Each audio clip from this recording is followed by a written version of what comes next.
Game Chase. Hello and welcome to another part of the MAME streams where I look at arcade games and home games running in MAME.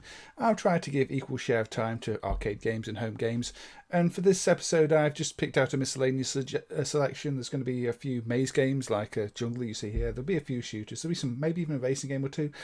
I've picked ones that I just either didn't have time to do on previous streams or just felt like doing and haven't really got enough material to do a dedicated stream for. So welcome to everybody in the chat. There's already been a few people chatting away there. We've had Carlo, we've had Peter.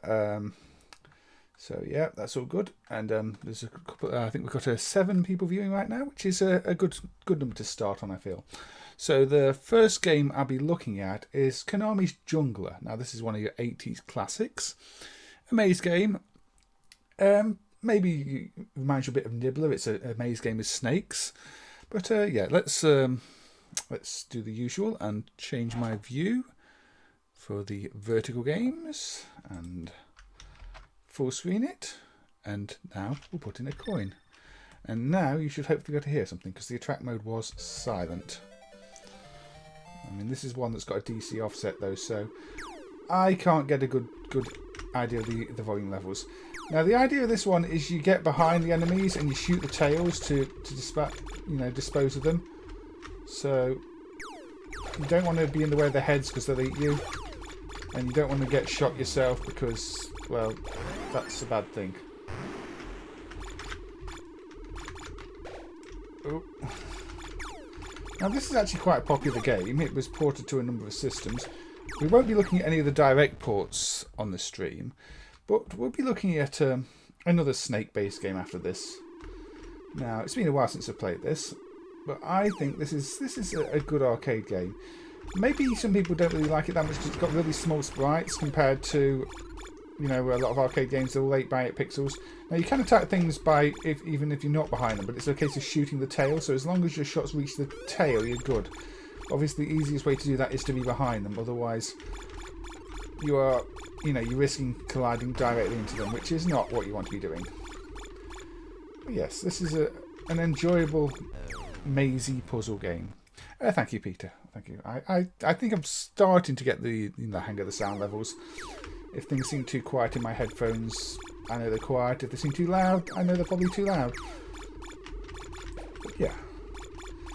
So, you know, when you had all your classic arcade games in the 80s, this one was up there. Maybe due to the small sprites, it hasn't aged quite as well. They sort of lack the character, maybe of, say, Pac-Man. But the playability is absolutely there with this one. I mean, this is probably one of my favourite old 80s games. I'm not especially good at it, but... no, Orgite Soul. I'm not even sure I've picked any ZX Spectrum games today, actually. ZX Spectrum to me was, you know, a machine I grew up with, so that's not so obscure. I've gone with... Yeah, when I say obscure, I mean we've got something from Microvision possibly coming up, and that was sort of more of a network machine where you loaded the software off networks and not usually cassettes or anything like that. And there'll be black and white games with simple sound, or I think green and black games in the case of the Microvision. But yeah, I've got probably an RX-78 game because that's a recently emulated system in MAME. So yeah, I wanted to go with some slightly more obscure things today. The game we'll be looking at for this one... Oh dear, I'm in trouble. The game we'll be looking at to compare with this one is going to be an Apple II game, actually. So we'll get to that in a little bit, because I want to play a few credits of this and maybe actually get off the first level. I appear to have forgotten any strategy I used to have for this game. Get rid of that one. Now it does give you an indication where they're going to spawn again in the corner. So I have been caught out by the spawning already this time, earlier in the stream, but that's my own fault for not paying attention. You see, as they get shorter, they change colour. Let's get your tail. Yes, this is about attacking from the rear, really, or at least avoiding the heads. Now you get the fruit for a little bonus. You know, like most of these games, fruit in a maze means bonus points. Yeah, when the enemies get stuck down there, they will die themselves, which is handy. If they can get, yeah, you're going to die down there. You get some extra points though.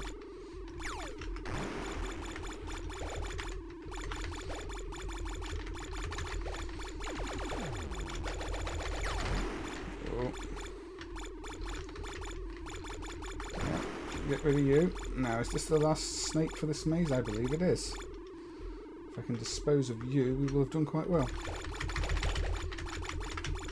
No, no, no, no, no. And of course I don't. Or I do. Was that double KO? I don't know. But, yeah, simple game, but it's one of those that is just addictive, I find. And that's what you look for in the 80s games. You don't look for overly flashy graphics or anything else. You look for the games that have got a nice concept, a simple concept that you can just enjoy. And find yourself playing for a lot longer than you expected to. And I think this falls into that category. Maybe people prefer Nibbler as a worm-based game, but Nibbler's more puzzle than an action game. You have to plan your route around the maze. This, you're looking where the enemies go and planning your route based on that. So it's more of an action game. You're challenging your reactions, your skill, your ability to position yourself to attack and not be attacked. You see, I got close in there and managed to take that one out. So that's another strategy. You can get in close and take out the head, but it's also a risky strategy if you do it right. Hey, happy Oak Apple Day. Oh, that makes me think I should have had some cider. I've only got violet gin for the drinks today. And we have a new subscriber. We have Betancourt 16213. Thank you for subscribing. And with no tail, I was very vulnerable there. Dragon's Lair was a very simple game. It was just looking for key inputs at the right time to trigger different video sequences. I don't know, I barely consider Dragon's Lair a game. It's definitely not a personal favourite. I think it's probably the most overhyped of the Laserdisc material. There's not much to do with it. Yeah, if you're the bigger snake, you can take the snakes out but by the head. I think that's the strategy here. So, because I'm white, I'm the longer snake, so I can take out the green ones just by colliding with the heads. But again, it is a bit of a risky strategy. But it's a strategy you can use.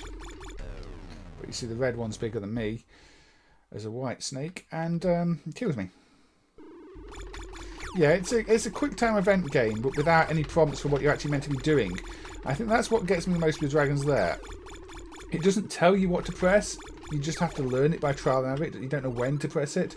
You don't know what to press. It's just a case of, well, that didn't work. I've wasted my money on that. Let's try something else. And to me, that's not a good game. You know, if it flashed the screen, flashed a light next to the joystick so you knew what to do when you were meant to do it, yeah, it'd be a game. But it's just learn by your own mistakes, and you've got to make choices, you know, which route to take. And again, a lot of them will just kill you. And I don't know, to me that's just a bad game. But I know a lot of people like it, and I think the visuals at the time, yeah, the whole cartoon thing, the whole fact it was a cartoon that you could play, that was the appeal. But I don't think it holds up that well. This is, no, I don't think this is Pac-Man hardware. This is Rally-X hardware, Bob. It doesn't look much like Rally-X, admittedly, but yeah, this one's on either the same board or a very similar board to Rally-X. So Namco hardware, I guess, which is also like Pac-Man hardware, which I guess is where you're getting the maybe the similarity from the sound.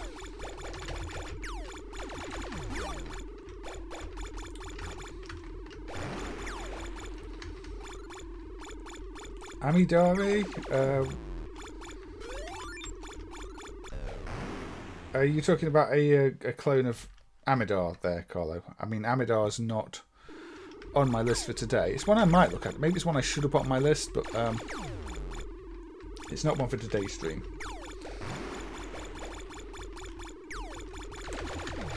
Yeah, you get the idea of this game. I mean, there are obviously better players at this than I am. But it is a simple and enjoyable game. And I'll give it a few more credits, and then we'll move on to, say, an Apple II game with snakes that I hope I can remember how to play. Yeah, I think it's...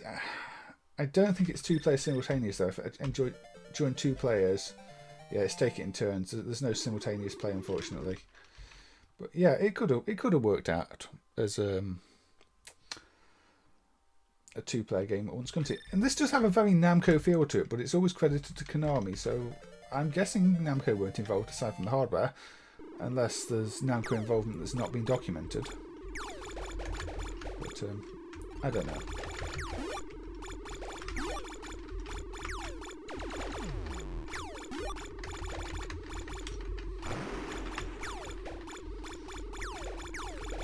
Yeah, Mamanian. Jungler is a nice, fun little game. So this is one of those early Konami classics to me. It doesn't have, like I said at the start, it doesn't really have the style you might expect from an arcade game. It's got a very simple look to it, which means visually it's not that appealing, but it just plays so well. The AI seems reasonable, you know, it doesn't hunt you down relentlessly. So you can always try and maneuver your way around the enemies to attack them. Can I get the yellow one? Yes, I can get the yellow one. Oh, can't get the red one. Ran straight into it. Yeah, Jungler. I think there's a bootleg of Jungle on some weaker hardware as well. That's quite an interesting one to see. But I believe the graphic ROM is a bad dump of it, so I didn't put that one on the stream. But yeah, Jungler. Say it tells you the rules here. Who can eat what? So you know, you can eat the reds, you can eat the yellows. You can't. You can eat the greens, you can eat the yellows. You can't eat the reds. Get a different amount of points for the different lengths. So there's a good depth to the scoring as well on this one. But yeah, if you're not playing Jungler, I would recommend giving it a try. It's definitely a classic from the 80s, from 81, you know, a very early 80s classic. But, you know, Snake games were kind of popular around that time. Even well before, you know, Nokia's Snake made Snake games really popular and mainstream. Again, I guess, I don't know. Nokia's Snake, everybody seems to know. But yeah, on the Apple II, there was a game called Serpentine. So let's have a look at that one. Now, the Apple II emulation MAME has seen quite a lot of improvements over the last few years. And, you know, it holds up really well. I think it's one of the better emulator systems in MAME. And I believe it is the go-to emulator for... MAME is the go-to emulator for Apple II these days.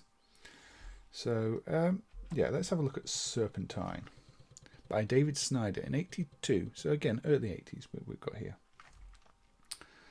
Now, you are starting the bottom right. And it's one of those games that actually has a visual representation of your lives based on the number of snakes in the little pen thing down there. So... Let's give it a try. I think the default keys are AZ and comma. No, AZ and the 2 arrow keys. That's it. And I think you can do. Is there a shoot key? I can't remember. Or am I just trying to eat the snakes from behind?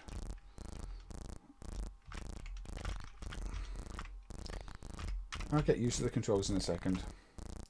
But again, you can see it's a very similar concept of snake. Yeah, you eat the snakes from behind in this case. So, you know, I'm going to chase this snake and eat it and not get eaten myself. So it's a little bit like Jungler, but without the firing from what I can tell.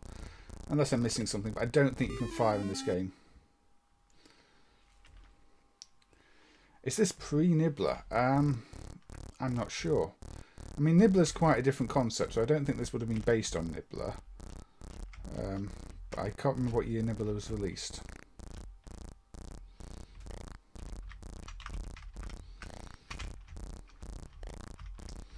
But they're all early 80s games, aren't they? Come on, let's munch on your tail a little bit. There we go. Get the frog as well. I'm being in front of you. Oh, I've been munched on. No, run away, run away, run away, run away. The egg's about to hatch, but I got it. But you see, this is nice and smooth and fast, and it's different to Jungler. Yeah, if you eat the frogs, you get a bit of your length back, I believe. So yeah, I get an extra segment to the tail. And I think you do decrease in length over time as well, so it's important to make sure you eat the frogs. And obviously you see the other snakes hatch from the eggs. Let's get you out the way. Yeah, so they're all around 82, 81, 82. So it'd be very difficult to say for sure which came first, unless you look up all the adverts and try and work it out that way. See when each game was sold. Let's chase you down. There we go. Right, there we go. I think that's the first level done. And yeah, back to the little pen I go. This is automatically controlled now. But yeah, I think the idea of creating snake games around that time must have been a popular one, because you do see a number of them. You can't really. I mean, I don't think this would have been influenced by Nibbler. I think this is more likely to have been influenced by Jungler, because it's got that whole chase down the tail mechanic, albeit without, as far as I can tell, the firing in this one. And yeah, you don't want to crash into the heads. But no, I've been looking at the Apple II library and the Apple II GS library and thinking I should probably stream some more of those games, because it is one of the systems MAME handles really well. And people with iPhones these days kind of forget that Apple was a thing long ago as well. And I mean, even I maybe don't appreciate the older Apple stuff as much as I should, but because we didn't really see much of it here. It seems to be something that was more popular outside of the UK, probably in the US. So I certainly don't remember the Apple II or any of the older Apple systems that much. The odd person may have had a Mac, but that was never really associated with gaming, and was always very expensive. It was the people that thought they had something better than a PC or an Amiga or whatever else. See, I can eat you. And as such, wasn't really exposed to it that much, any of the systems. So looking at them now in emulation, you can look at some of the games, and there's a really good Apple II preservation effort going on at the moment. I mean, the Apple II was also home to a lot of educational titles, and 4AM has been documenting all the protection schemes, because even the simplest of educational programs on the Apple II was often heavily protected, and they've got some really advanced protection schemes. I mean, I grew up with the Spectrum and Spectrum cassette protection schemes, and sometimes disc protection schemes, speed lock and the like, and they're interesting to study. But the Apple II has just as many, if not more, disc-based protections, and there's so much software that was never dumped, because I guess people weren't that interested in dumping educational software. People just dumped the correct discs. But over the last maybe 5 years, that situation's really changed, and the situation for the Apple II dumping is now really good. It's one of the best out there, at least for the original Apple II. I think for the GS, there are a lot more rough dumps still. I mean, I was looking at the Apple II GS soft list, and did find a lot of games just boot up to cracked screens, or gave me trainers, or gave me infinite lives. So I think for that, maybe the GS, there's still a lot of work to be done. But the Apple II itself, the situation is much improved from a few years ago. In fact, it's probably one of the better documented systems now, better preserved. There's still work to be done. There's always work to be done, but it's good to see that level of dedication. People interested in preserving things that maybe they don't personally care about. I mean, a lot of those educational titles are not great, but having proper discs documenting the protection systems, it's a worthwhile cause, I'd say. And a lot of times the protection systems are more interesting than the games. So yeah, I think 4AM is on Twitter, and I think there's a website as well. I don't remember exactly. But again, this one, if Jungler the arcade had been like this without the firing, it would have still been an enjoyable game. And this holds up just as well. I think this maybe has a little more character. I like the designs of the little worms on this a little more. I don't know. Maybe that's just me. But yeah, I played this one for the first time. Yeah, it's I mean, I don't know if there's a technical reason why they redraw the maze, but it does give you a break in play to have a think about things as well. It paces the game quite well. Can you get to, can't get to the frog? No, not going to get a frog. So we get to the third though. It does change the maze a little bit as well, doesn't it? But yeah, visually, the way the maze is laid out reminds me a bit more of a Ladybug. It's almost like that you feel that maybe there should be gates, but it's that line between pegs type look. Clue Land, the Nintendo game, did the same, didn't it?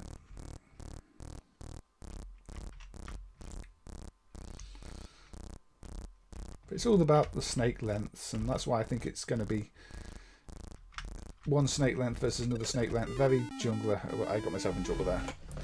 So yeah, Serpentine. I quite enjoy this one. If you've not tried any Apple II games, I think this might be a good one to, you know, start with.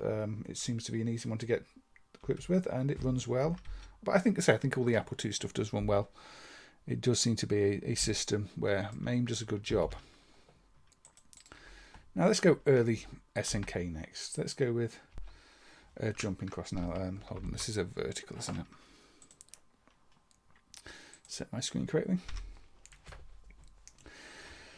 Now, in previous streams, I've talked about how the angled racing game, you know, was kind of World Rally from Galaco Goko kind of made that popular.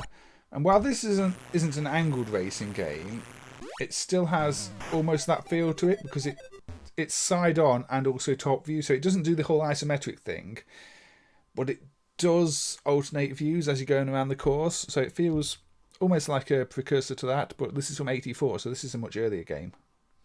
Yeah, Bob, I think that's probably the first or maybe the second Apple II game I've streamed. I can't remember, but I should definitely do more Apple II. It's a good platform, and there are a lot of interesting games for it. You know, I guess, you know, it's similar to the Spectrum in that sense. There are so many good games that you just have to find them. But anyway, we're doing jumping cross from SNK now, and it's typical SNK of the 80s. It shows you the high score table as if you meant to enter your name, which is an odd look, but that's what they went for. And a red SNK logo. Most people used to sing the blue one, I'm sure. But let's coin this up. I don't think I'm going to be especially good at it. But, hey Franco, and hey Jasper, welcome to the stream. And also, yeah, hey Bob, and hey MAME, I hope you're all doing well. I'm doing pretty good. So I was going to stream yesterday, but I thought, you know, I need a little more time to test some of these and make sure they're worth streaming, because a lot of the games today I'm not so familiar with. So this is Motocross combined with bump and jump. It's actually a really good game for an early SNK game. You turn the button. A little bit Excite Bike as well. You've got your jump that you can use when you're on top of the ramps. You jump across these to not lose speed. If I go jump there, I managed to get all the way up there, which is a nice little boost for me. Yeah, I feel that this is one of those SNK games that nobody gives a chance, but it's actually good fun. No. But I think are they pigs trying to stop me? I can't really tell. It doesn't really handle like you'd expect a bike to handle. It's a bit over the top. But that's not a bad thing in an arcade game, is it? Let's jump ahead there. All the way up there.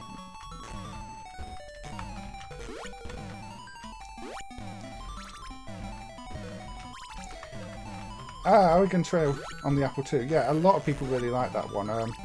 Peter, who has helped with a lot of emulation things, really likes that game too. He'd like to see us get the recent plug-and-play versions emulated, actually. I mean, there are two recent plug-and-play versions of the Oregon Trail. There's the basic fun one, and there's another one. I can't remember who did it. There's that one's based on NES technology, and the other is probably based on the Sunplus technology, but a newer Sunplus that we didn't quite emulate yet properly. But yeah, I mean, that's a popular game in the sense that, yeah, it's still getting new re-releases today on things like the plug and plays. It's not one I ever spent much time on myself, but maybe I should. Maybe I should do a stream of, you know, slower paced games like that, where I spend a good hour on a game or something like that and see where I get.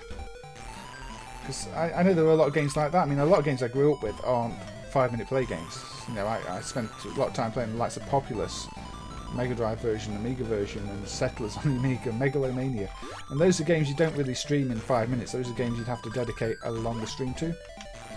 So maybe I could do something like that with some games like the Oregon Trail. Oh, and thank you to Animal Tube, or no, I'm in Tatube, I think it says.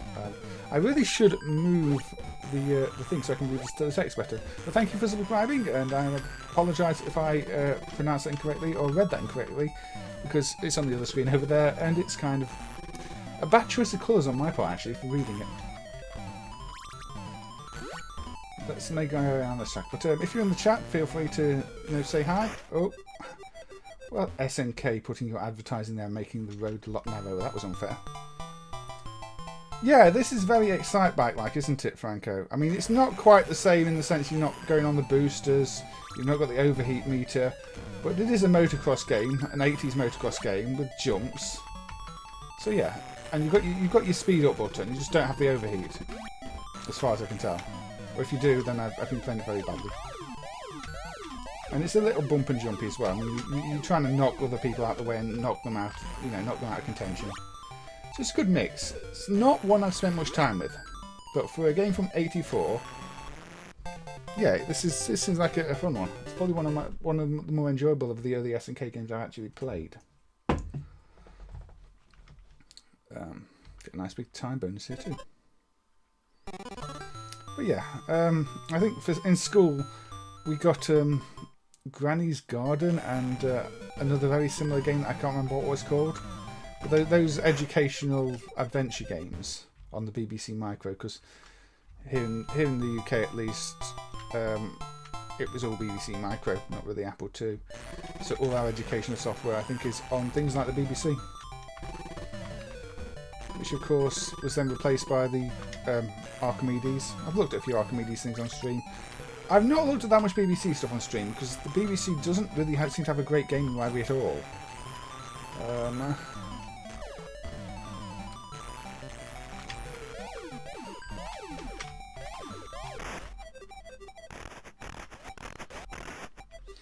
Yeah, I think they're completely unrelated, Franco. They're just looking at motocross and looking how to make a game out of it.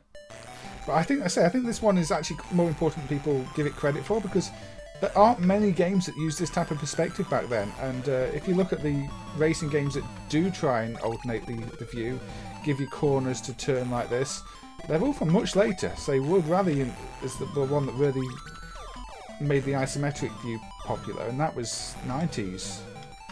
So for this to be from '84 is actually kind of impressive. With the twisting, turning racetrack. No, I mean a lot of the early SNK games I don't think hold up that well, but I think this one holds up better than a lot of them. It's maybe not difficult enough for an arcade game though, because I'm still on my first credit, and unless there's something missing in the emulation, it's not been that challenging. And as arcade games, you want them to be challenging, but it's still fun.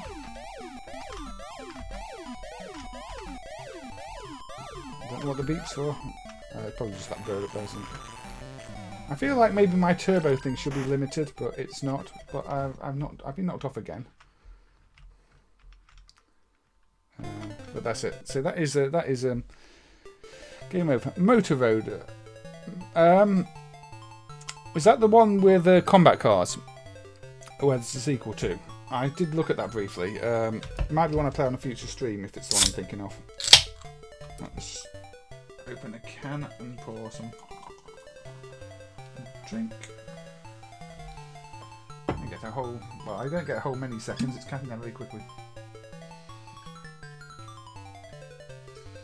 There we go. Now I have a drink. That's better. Yeah, it'll be 2-player alternating at this point, Bob. There you see. Player 1, get ready. At this point in time, any scrolling game is going to be alternating. Most non-scrolling games were too. But yeah, Jumping Cross. Shall I give it another credit? No, I'll give it one more credit. The credits last a long time, but I'll give it another credit. They are spiked beverages, yes. I got some violet gin off Amazon for about £10.50. I don't know if it was a mistake, but that was what they were selling it for the other day, so I bought some. So yes, thank you to everybody who has donated on the streams for helping to buy drinks for the streams. I do try to get them when they're on offer, and they were certainly on offer that day. I had some of that the other day as well, like yesterday, while I watched Zypho's Amstream. And Zypho's Amstream is, you know, one of the places that I sometimes get inspiration for picking games from. He does a very good stream every Friday and plenty during the week too. That's where I found out the new CPC game was released that I'll probably cover in a bit. Although typically I missed the initial point it was released, so I don't have the very first version of the ROM that was put online or disk image. I only have the slightly updated version. And as an archivist, you know, that kind of annoys me because I kind of want access to the original file before it was replaced. And kind of want to document both versions in the MAME soft lists, not just the slightly bug-fixed version. But, you know, the modern development community doesn't always keep their old files, which is frustrating. But I can't really change that. If I'm talking to somebody, I'll often ask them to try and keep their old files available for, you know, documenting the development and history of the machine, the game on each machine. But a lot of people just don't want to. They don't. I think they're maybe embarrassed by the bugs in their game, or just don't see the work in their older versions, which is a shame, but it happens.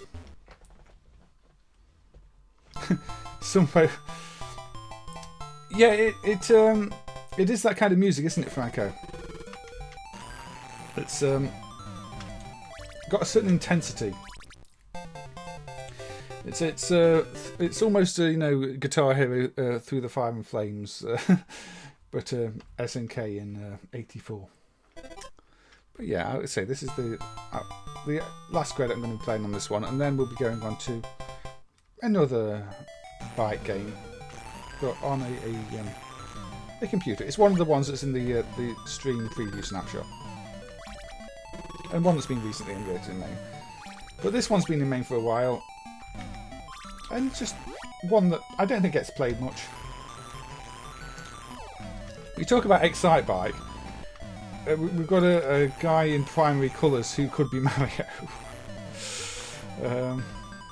Bike and Mario. But no, I don't think this was influenced by Excite Bike. I think this is just SNK wanting to do a motocross game, and doing a good job of it too. There's another motocross game in MAME, Supercross 2, that I should also look at some point, but that won't be on this stream. Oops. Evening, Mo. Thank you for joining. I hope you're doing well. It's good to see you as always. One of the regulars, as are many of the other people here, and there's a few newcomers too. So that's always a good mix. I mean, I hope everybody's making each other feel welcome in the chat. So, you know, if somebody new joins, make sure to say hi to them. And if I, you know, sometimes I miss messages when I'm trying to concentrate on the games. And that's not always a good thing, because I want to make sure everybody who joins feels welcome. And it's a good community here, and you know, I always enjoy chatting to everybody who is in here when I do glance to the chat and see messages and see suggestions. Yeah. Again, there was maybe there was just something that happened with motocross racing in '84 that resulted in companies wanting to make a game out of it. I don't know. I mean, it's possible. You do see that with football games. You know, the World Cup Korea stuff, 2002 was it? There were a whole bunch of Korean football games around that point. Which reminds me, the 3-player version of Ball Boy was dumped recently, which is a Snow Brothers hack. I need to cover that in a stream soon. But that's kind of an odd one. The dip switch connector on the PCB was replaced with a 3-player connector, so you get the 3rd player hacked in, but you don't get any dip switches. Very odd hack, which again I'll have to cover on a future stream. It's not scheduled for this stream at least. But yeah, I would do that. The thing is, covering a 3-player version of a game when I'm only playing it as 1 player seems a little pointless. But if you do have 3 people, then that 3-person version of Ball Brothers is a version of the original Snow Brothers with hacked graphics, but 3 players, and might interest you. Yeah, there is some slightly over-the-top perp jumps in this, aren't there?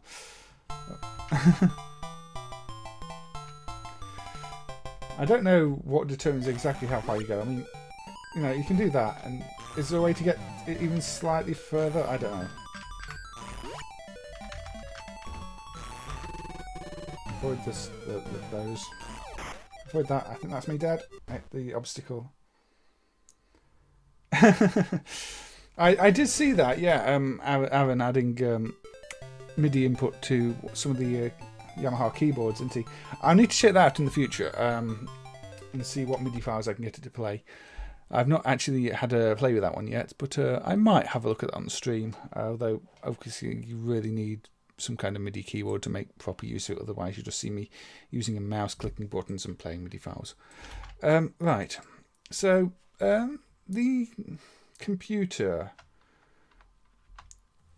bike game I've got is for the Gundam RX-78, and yes, the machine was actually called the Gundam RX-78. It's like part of the name. It's on the box, on the machine.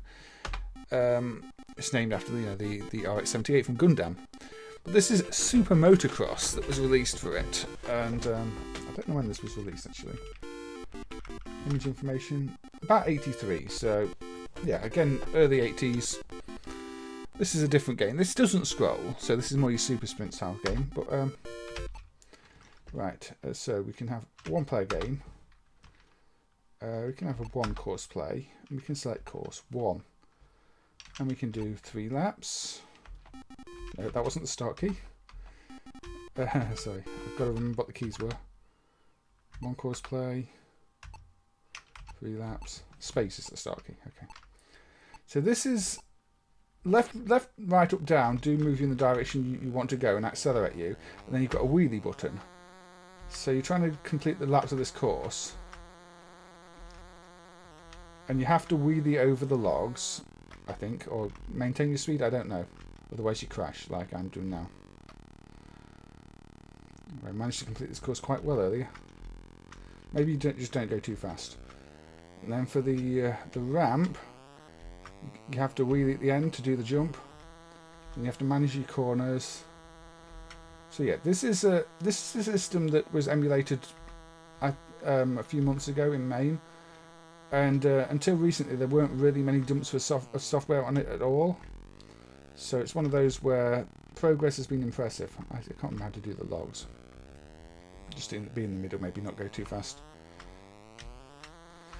Yeah, if you wheelie too early, you crash on this. So there you go. Do the jump.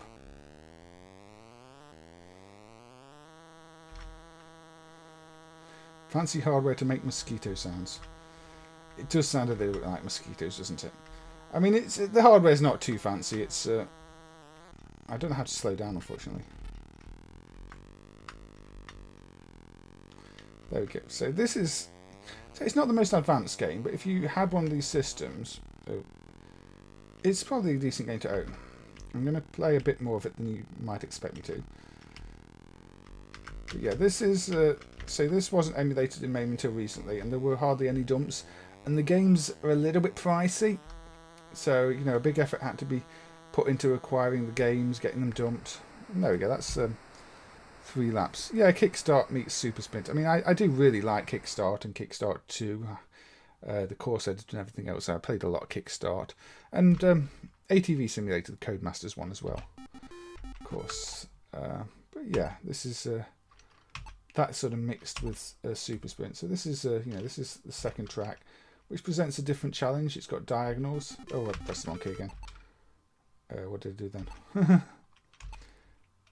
3 laps, space. So yeah, I mean, it's not the most advanced game in the world, but you don't expect it to be on a home computer that was really not the most successful. But I'm just really glad to see these things dumped, because this software could easily have just been lost, forgotten, nobody cared about it. I forgot to jump. Instead, It's now emulated, it's now preserved. You can now play it, and the game doesn't actually play that badly. You just have to try and master getting around the track and do it in the best times possible.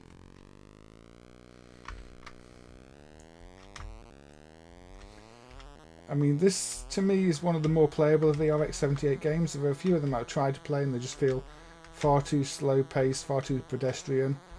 This one at least gives you a game where you've got to react quickly, got to corner properly, and you've got to press the buttons at the right time, otherwise you do that and you fall off your bike.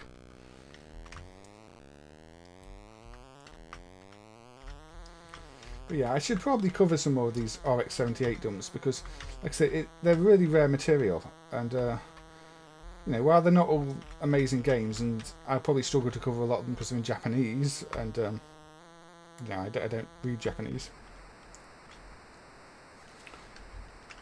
Yeah, I mean, what system, what hardware are we using here? Machine information. So yeah, like the ColecoVision and the SG-1000. And this is Z80. I don't know if that's the correct speed. I assume it is. This game, I think, loads from cartridge. It also has a cassette loader. There were some cassette dumps recently too, which I had to work out how to load. And turned out they wanted inverted polarity and everything else. So that was a nice little challenge. The cassette things seem to all be written in the BASIC, so you have to load the BASIC and then load the cassette. But this is this one, best I can tell, is probably actually just Z80 code. Oh, I've done the same thing again. Sorry. Don't press enter here. Enter is go back to menu. That's the thing with these computers. You have to remember what the controls are. And that's another problem with covering the RX-78 stuff. Some of the games had keyboard overlays, so you knew what the keys were. And obviously without the keyboard overlay, they're a little bit tricky to work out. But this one is just your standard directions and your wheelie button. So you can use your, well, I say you can use your wheelie button for a bit of extra speed. There we go. But you have to put your wheel down again before you do corners, because you can't wheelie in corner, otherwise you fall off. So again, it's about maximising your speed. Not doing that. I don't know what the maximum speed can go of these is. Keep it about 50, 60. Dirt bit there. Oh, I fell off because I pressed the turbo button too fast. Yes, you are the pink biker. I don't think the video emulation on the system's perfect either yet, but for this game it seems to hold up okay. Maybe there's a slight priority glitch there with the ramp, but I don't know. I've not actually looked at the original screenshots myself. I was going too fast for that. I should just slow down earlier. You love a bit of YMO, do you? A bit? No. There we go. Oh, around that corner very well. This just feels good to play. It's difficult to put your finger on it, but okay, yeah, I make mistakes like that because you've got to press it at the last second there. But it doesn't feel like a bad game. This feels like an enjoyable game, a simple game. But if you're writing down your times, you're challenging your best times, you know, you get your little score table later. So there's that. I'm assuming a 3-course mode just lets you select 3 different courses in a row. So if I select course 1 and do 3 laps and press space. I don't think there is anything else to the game, and you know, I think you've seen it all now, but you've got to appreciate the work that went into making some of these early computer games.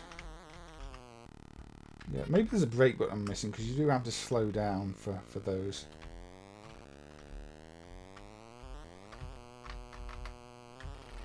Actually, control seems to slow you down, so that's a key I'll probably have to use. If you're talking the default mappings here. So there you go, you see? And speed up again. Oh, tried to wheelie too early and fell off. Oh, hey Andrea, thank you for joining. I mean, I'm glad you're enjoying the streams. I mean, if you've got more important things to do, then you know, you should definitely do them, because these are just streams about me playing games, usually badly in MAME. But I'm glad you're enjoying them and having a good time watching them. And you know, I hope when I cover really obscure things like this, it doesn't just put people off, because I think it's important to have a look at these games too. And like I say, I've got quite... Oh, I pressed the button a long time ago. I've got quite a few more obscure things in this stream to come up to show. Peppered with, you know, some fairly popular arcade games. Speed. So there we go. I'm assuming this is now going to ask me to select another course because I selected the 3-track mode. So... okay, lap 3. Yeah, I'm not sure the exact structure, but yeah. I'm glad to hear that, Andrea.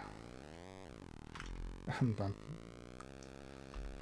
mean, I do try and pick ones that maybe people aren't aware of, or, you know, if I know there's an interesting clone or a bootleg that might be worth checking out, I'll usually pick those too, because I know with MAME there's an overwhelming number of games in the list, and especially with clones and bootlegs, people might not know which are interesting.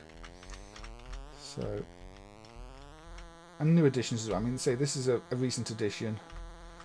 Didn't get much fanfare when it was added, the whole system, but a Japanese computer. It's interesting to see what, you know, people in Japan had as computers back in the 80s, what games they were playing, and this is one of them.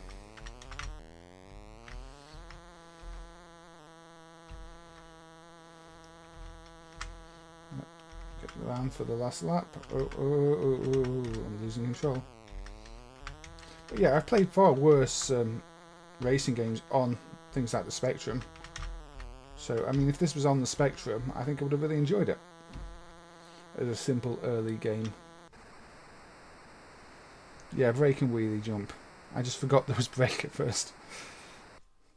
I'm glad to hear that as well, Mo. And yeah, for a lot of people it is. I mean, for me it is. A lot of these I'm having to research before the streams. Again, that's kind of why this stream is delayed a bit from yesterday, because there are a lot of games that don't work, or where maybe the drivers have regressed without people realising it. I mean, I was trying to load some FM7 stuff earlier. I was trying to load flicking on the FM7, and for some reason MAME's rejecting the disk image, but clearly it worked at one point. So, again, I'm reporting those things back to people, and maybe they'll get fixed. I don't know. Because a lot of the subsystems in MAME, especially things like the floppy, have undergone big changes over the years, and maybe there are some disks that now don't load that should load, that need looking at, or lots of corrupt disk images as well, things that weren't quite to form, you know, broke the standards and now need reworking, or a little hack to support or something like that, unfortunately. I mean, we found that with some Apple IIgs disks. I found a game that wouldn't load, and our bellman looked at it and discovered that the header in it is byte swapped, because some old tools for the Apple put a byte swapped header for no reason. So now the driver looks for the byte swapped header too, so that image loads again. Just little things like that. And it's one of the things I do these streams is to try and make sure things get a bit of a workout. Things that might not have been tested in a while get tested. Oops, there we go, flying off there. There we go, jump over there and there. Under 100, right. I've been slowing down a little bit too much then, going down to 60, haven't I? So there we go. I completed the 3-course track. And back to the title screen.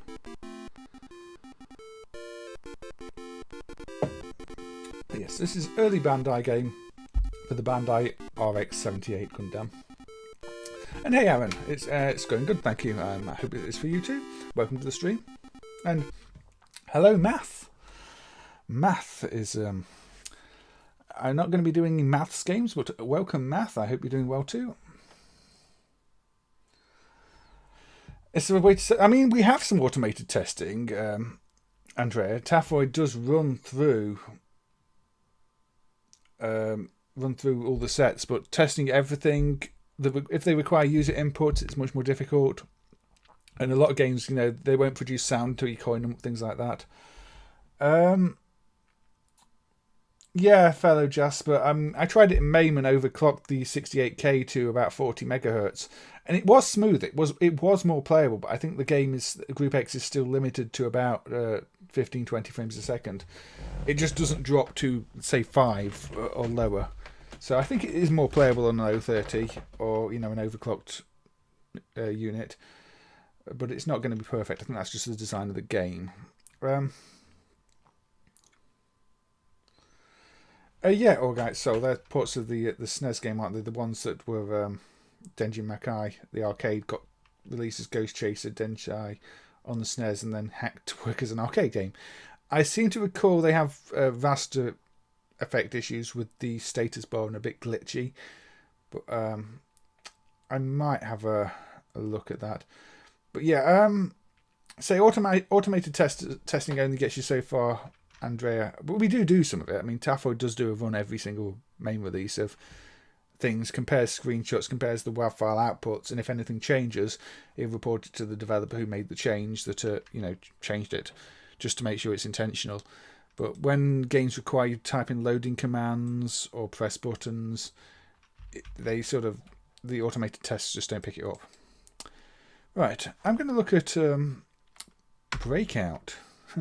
Now, the funny thing with Breakout is it's a netless thing, so it doesn't use a CPU, it doesn't use ROMs. This is entirely discrete logic. So, this is a circuit simulation running in MAME.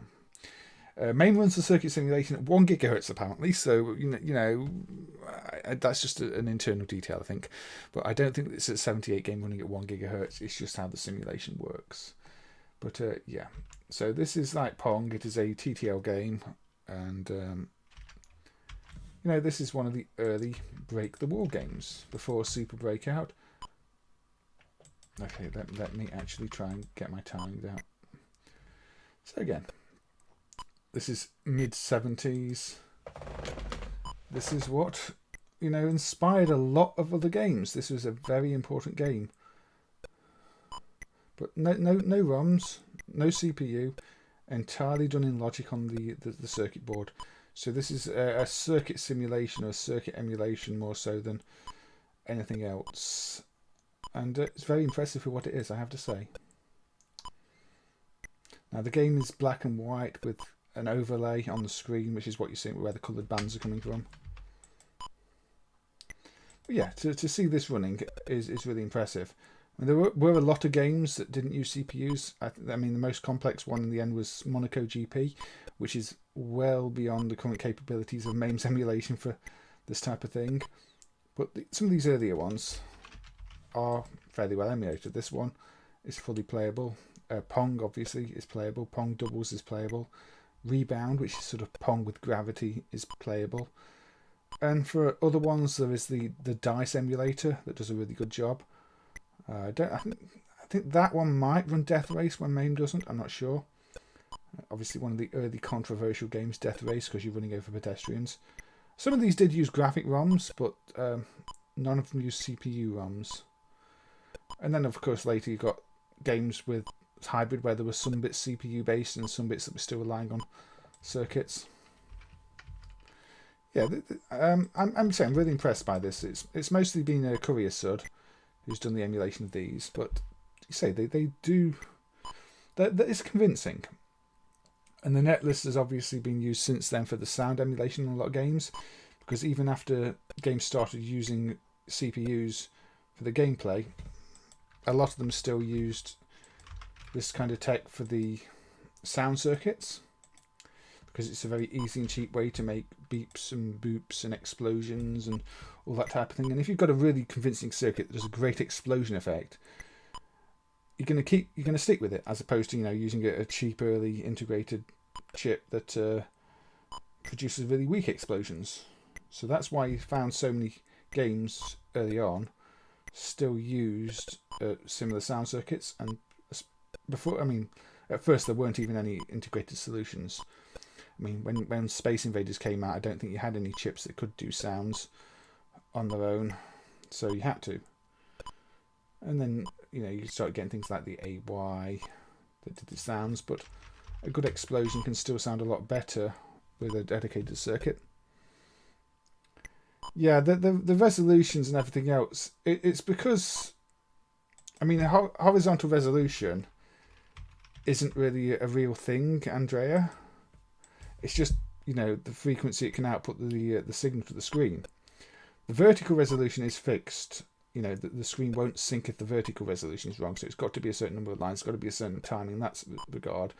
But otherwise, it's just how fast it can pump the data out to the the screen, which a lot of people don't seem to really understand. It's the same reason Galaxian in MAME runs at a really high resolution. It's because the star field, it outputs it sort of 3 times the rate of the sprite layer and background layer. So you can have pixels that are a third the size of the ones you see on the sprites. So the effective resolution is really, really long on the horizontal. And this is kind of the same thing. You know, it's when the signal gets turned on, when it gets turned off.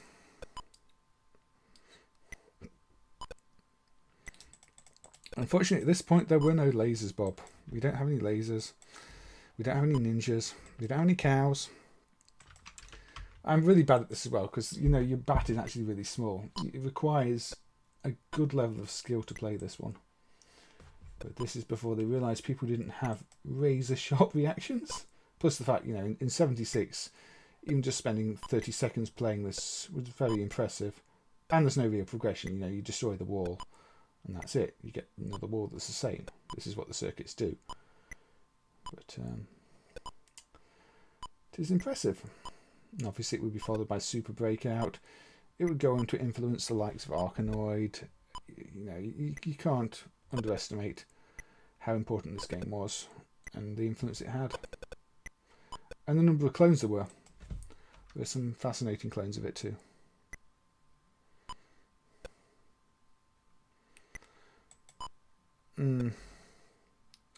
Resolution is just a concept really that makes things easier to understand.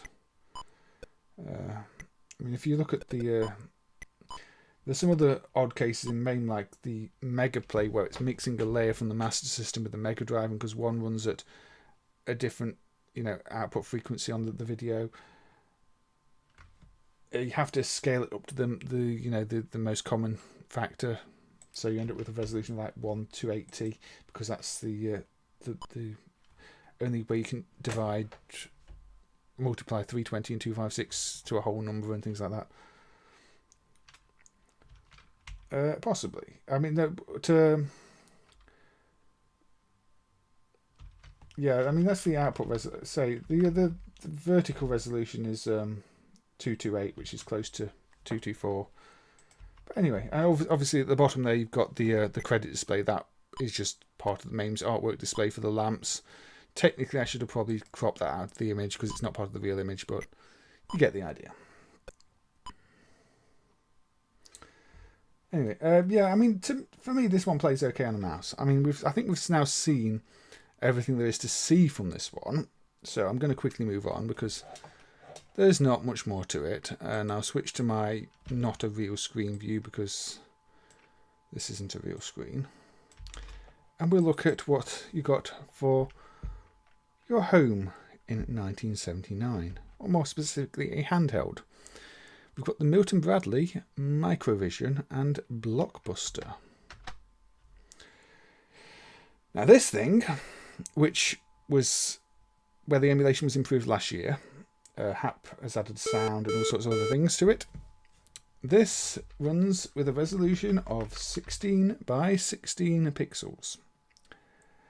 Unfortunately, there's no good artwork for MAME at the moment because you really, like the Game Watch stuff, you really need the case artwork, and some of the games had overlays. Unfortunately, nobody's done that for MAME yet. The standalone emulator does have some artwork, but this game, Blockbuster, doesn't really require the artwork. It plays fine as it is. I say fine, it's still ridiculously hard to play, and you've got really bad trails on the screen, but that is just how it is. So it will take me a while to actually get used to the controls here. But yeah, this was a little handheld from 1979. You've got a 3-pixel bat, a single pixel ball, and pixels for the wall. And sometimes you think the game is entirely unfair because you're pretty sure you hit it, but you've not hit it because all you're seeing is a blur of where something was before and isn't anymore.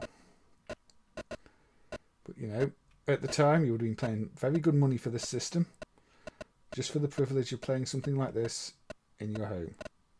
And considering, you know, this is a good 3 years after that Breakout arcade, you can see how far behind the home technology was at the time, at least for handhelds. If you wanted something that used a screen, you know, connected to a TV, you had more options. But if you wanted a handheld game in 79, this is what you had. Hey Custado, thank you for joining. I hope you're doing well. And also, hey Mess Drivers, thank you for joining as well. But yeah, I hope you're all doing well. So yeah, this is 79's handheld.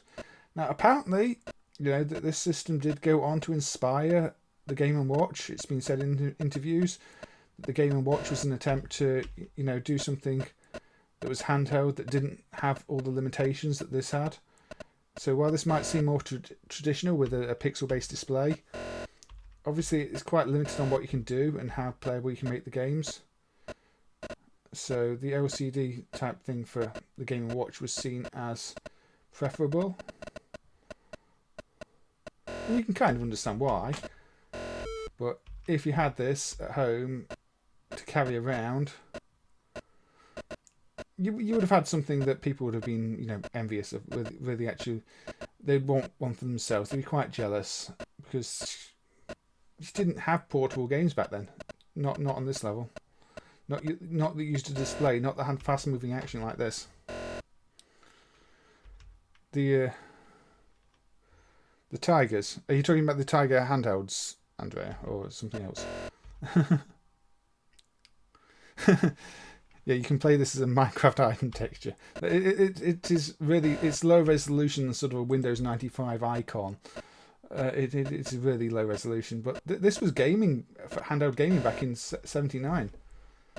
And there are a bunch of games for the system, but as I say, quite a few of them require overlays. This one doesn't, so this is why I picked this one to play. There's even been some recent homebrew on this system, which is kind of, I find funny. People have made new games for the Microvision with its 16x16 display and Blurrovision.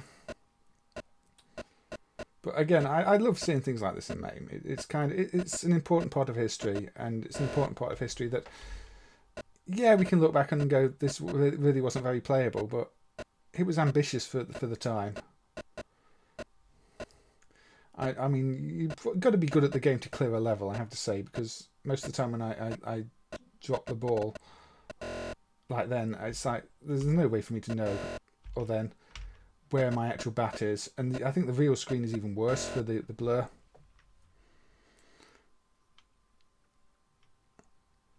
Oh, Gig. They were published by as Gig Tigers. I wasn't aware of that, Andrea. So, are those different from the ones we were aware of? Because I know there were lots of different regional things. If they're different games than anything we're aware of, I hope one day they do get emulated too. Because again, one thing that I find really interesting is the different games from around the world. I mean, I've covered arcade games before and looked at some of the old Soviet Russians things, and they're fascinating too.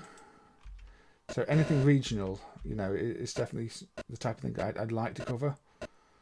Again, arcade games, you've got Gallico, Playmart for Italy, Gallico for Spain, that is, Playmart for Italy.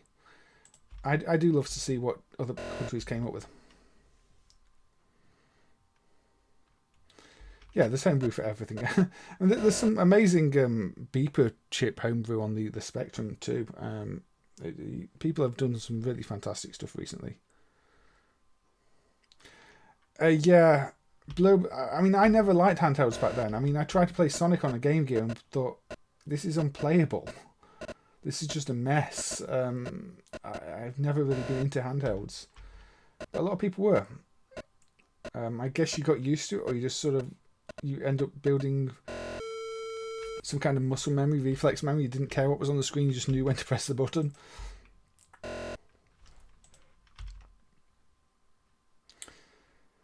Yeah, I think the system was sold in quite a lot of places. The difference here was obviously it was handheld. Well, the 2600 you had to plug into a TV. You couldn't carry your 2600 with you. You couldn't be playing your 2600 down the pub. You could play this down the pub, although I don't think alcohol would make it any easier. But, again, I think somebody really needs to start doing the artwork in these for MAME though, because at the moment there are no artwork files. Although that's maybe made worse because I don't think artwork files can yet be associated with the software list entry. So you have an artwork file for the system, and it gets a bit messy. Vectrex has the same problem actually. You can create an all-in-one artwork file where you have to manually change between the artwork views, or you can rename your files to get the one you want. I don't think you can associate with the software list entry yet.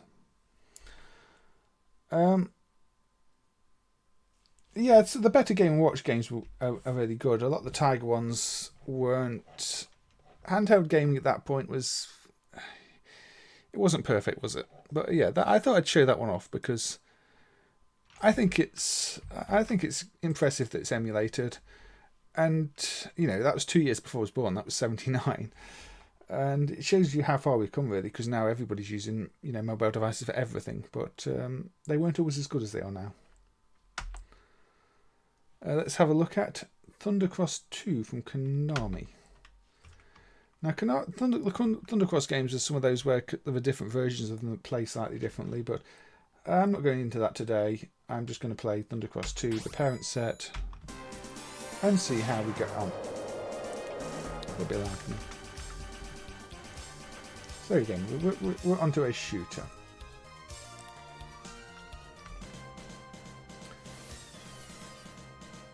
Not maybe one of Konami's most famous shooters, the Thundercross series, even though this is the second one. It's still quite Gradius. You notice the attack patterns here at the start are very Konami Gradius attack patterns.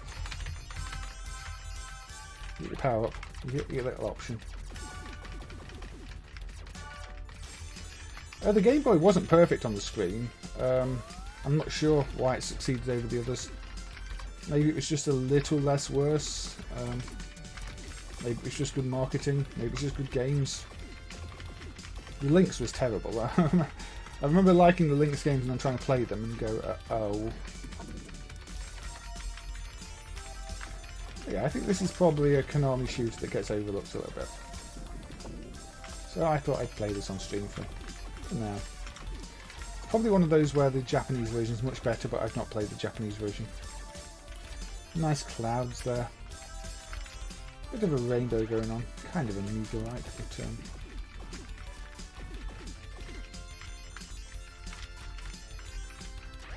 the SNES leaflet inside the box. Were they trying to sell you a SNES as soon as you bought a Game Boy? And I died unnecessarily.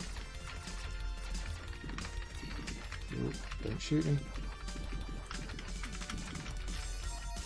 Colour cycling on the background. The colour transition, not really a cycle, it's just gradually fading from one to another.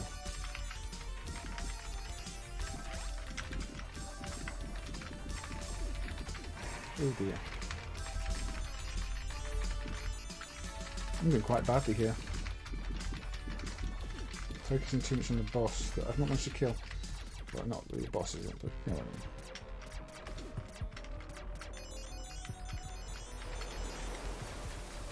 Battery life as well, yeah. I mean, to be fair, I should have thought of that.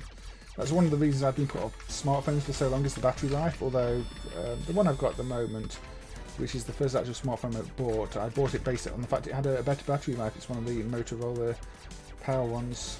And yeah, the battery life is actually impressive.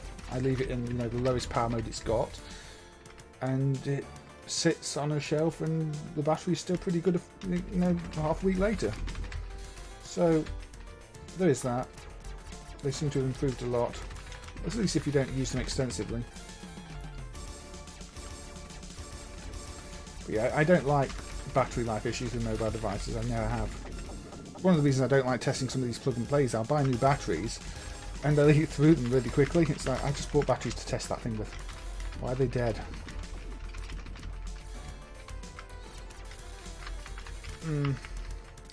But Game Gear was colour and the original Game Boy wasn't, so it was a trade-off really. Okay, I'm doing really badly here. Really badly here. There we go. Yeah, I do like the soundtrack. I was about to say that. I don't know if it's meant to be stereo because the sound balance is very much in my left ear and there's a few sound effects in the right. It might be one that's meant to be mixed to mono, but I don't know. Most Jammer games were mono because Jammer Standard was mono, but maybe this had a connector for stereo. I know people have complained in the past though when we set games to mono and MAME, but the PCBs really were mono. Bit of graphical corruption at the bottom there, but that's probably again a real thing. overscan areas hidden off the bottom of the display.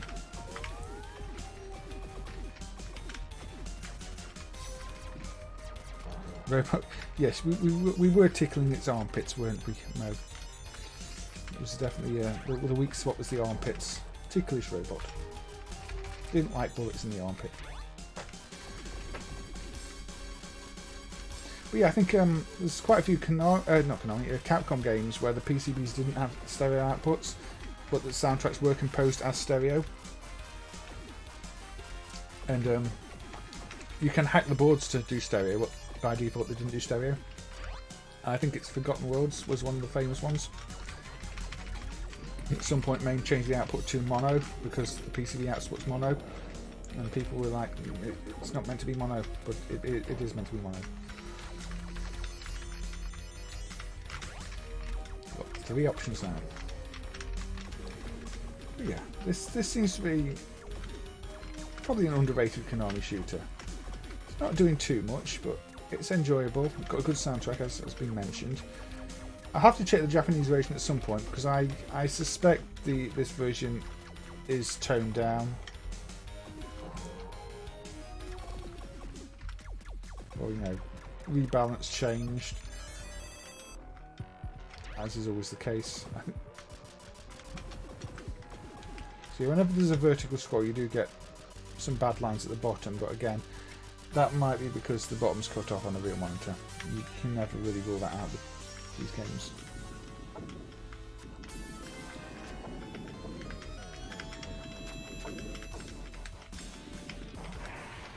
Oh.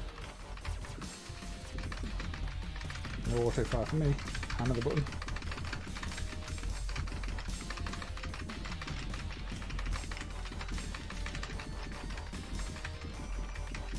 It is not a nude robot, by the way. I do not believe that to be in violation of any YouTube terms and conditions on what we can show.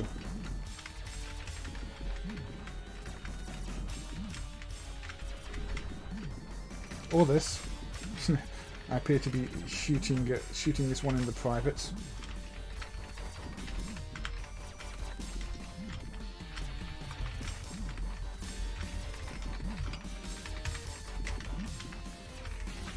It's tempting to go and grab that crystal that's right there. I'm assuming you can pick that up.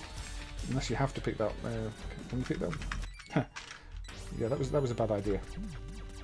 No, you can't even pick it up. It looks like you can go and pick that up like it's a power-up. But believe me, you can't. And you shouldn't try. It's inappropriate to do so. It takes a bit of a long time to kill though. There we go. Yes, I am shooting its family jewel. Correct, Costado. And I should not go and try and touch the family jewel because that gets me into trouble. Doesn't one of the sets of this start on a different level too? Is that Thundercross 1? I know one of the Thundercross games, the first level is a different level. Because, you know, Konami.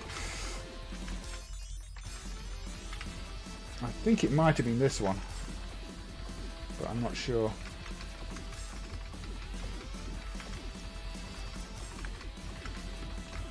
Nice little alert siren in the music here. So, obviously, I'm not going to spend too long on this. Because this is more... I put this one on because I wanted to play a shooter next on a different system, which I've already mentioned, is the X68K.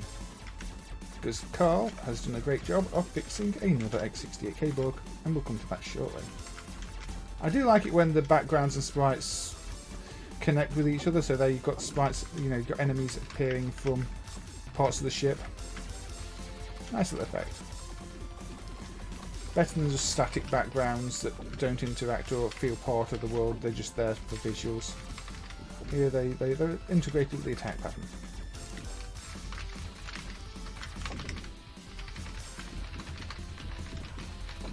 I'm assuming I have to blast through that. Yeah, there we go. So like most horizontal shooters, there's an environmental element to this that you don't really get in verticals. You know, you have to blow things up to progress. I don't really know why that split happened, but it really did.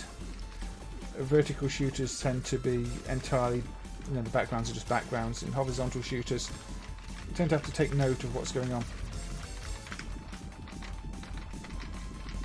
But yeah, I'm not surprised the Japanese version's easy with overpowered weapons, because the US versions, export versions, they tend to... I always think that's a power-up too. That's not a power-up. That's when you have to blow up to get a power-up. Maybe not the best graphical design, but you get used to it. I think this plays better than ZexX's. I mean, I don't enjoy ZexX as a game, as impressive as it looks. I think it's style over substance, whereas this feels more satisfying to play. Maybe that's a controversial opinion, I don't know.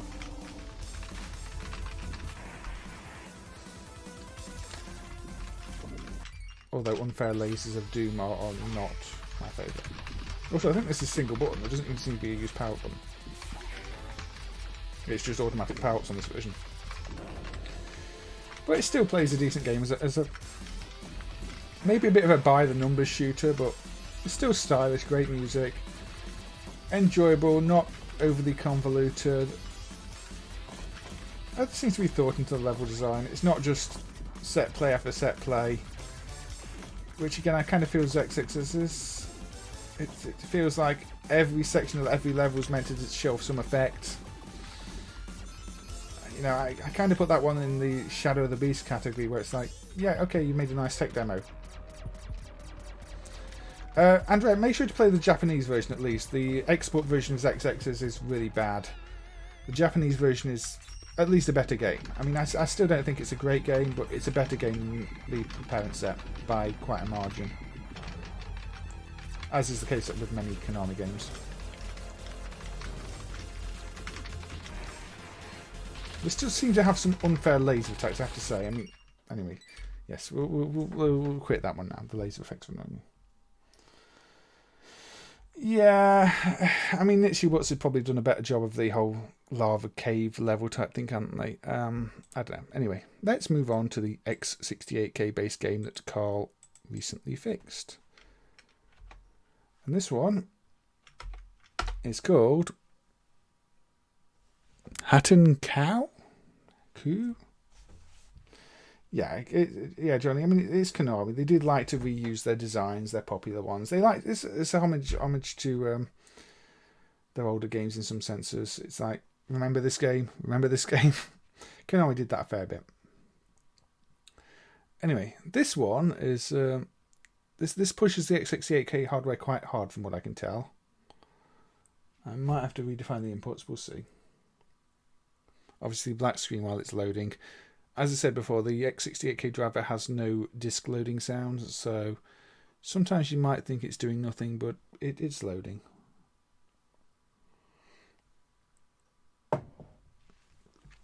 It really is loading. So I go. There you go, disk loading sounds. There we go. See? I made it load. Right. Config. Normal. BA. Things I don't understand. It is loaded. It's loaded. So this pushes the raster effects. This uses special effects on all sorts of things. It's got lots of sprites going. There's a bit of flicker still in this, which may or may not be an emulation bug, but it's much better than it was before. Also, there's some great music.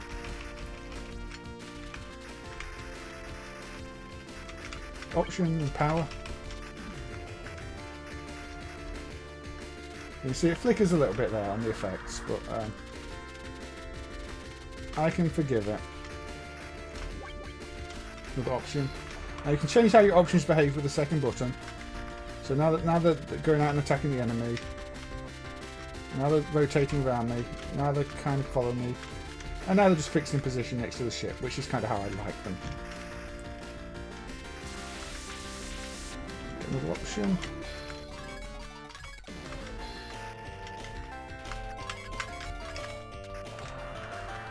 But yeah, people have said this is sort of the X68K's bullet hell shooter. There are a lot of bullets, there's a lot going on, it's fast paced. PCFX emulation doesn't work at all, Bob. You can't load anything. It doesn't even have CD drive emulation, unfortunately. because I do want to play the can kick thing on there, which is the only thing that's not just a video game on PCFX. But hopefully it gets some attention. But the thing is, there's so little worthwhile in the PCFX. I can't blame the fact nobody wants to look at it.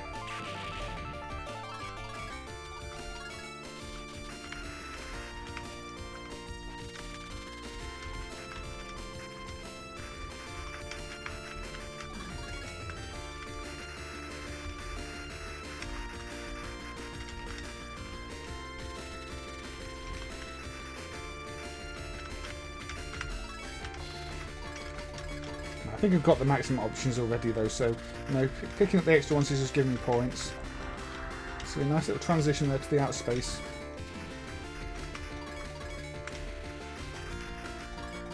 Now follow me around mode. Now stay at my side mode.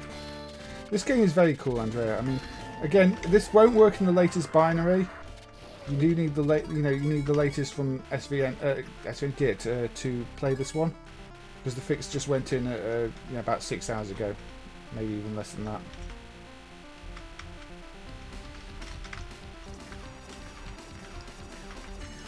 But before the fix, it flickers too much, and the tunnels at the start are solid, so you know you can't see what you're shooting at, or you can't see yourself, you can't see the bullets.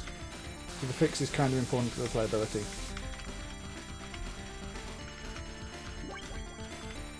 Yeah, the X68K has a lot of good shooters. A lot of good games in general that aren't always ports. It's known for its ports, but the original games on the platform are often really good. There was a good community developing games as well. And this is an example of the original software on the system that is absolutely worth checking out. Yeah, I think most PCFX games would be unsuitable for the Stream Custado. I mean, that is a problem in streaming in general. I mean, there are games that, rare arcade games, that if they get dumped, I know I can't stream them because YouTube will go, no, that's bad. So for those ones, I will have to probably, you know, prepare a pre-censored video to show them off, where I just put things over the screen at inappropriate moments. I definitely can't play them on stream if they get dumped. There's that Hot Nights version of the Coman's Gauss Panic Hacks that was done recently. I can't stream any moment of that game. In fact, even censoring that game is a lot of effort, so that just doesn't get covered. I mean, eBay have just banned sales of any kind of adult games on there, haven't they? So that's going to be a problem, because you know you basically can't sell any Comad games on eBay anymore. So I don't know what happened with those PCBs, because you know sometimes it is eBay where those PCBs turn up, but it will no longer be eBay where those PCBs turn up. eBay do not allow adult games anymore. Let me pull it.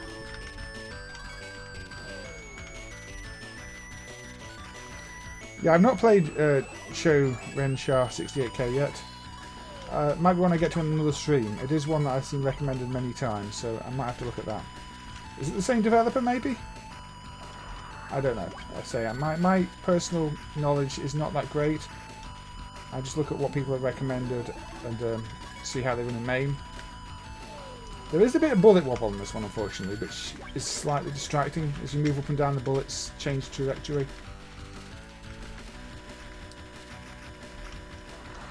But yeah, I think this is a lot more impressive than the Konami arcade game, actually, the you know, Thundercross. And yes, the visuals are really good. It is almost digitised. But look at the number of layers scrolling back there too. I mean, there's at least 3 layers of parallax going on there. You've got an enemy with, you know, again this multi-sprite thing where the limbs are made of lots of different sprites, and that's an effect I always really like.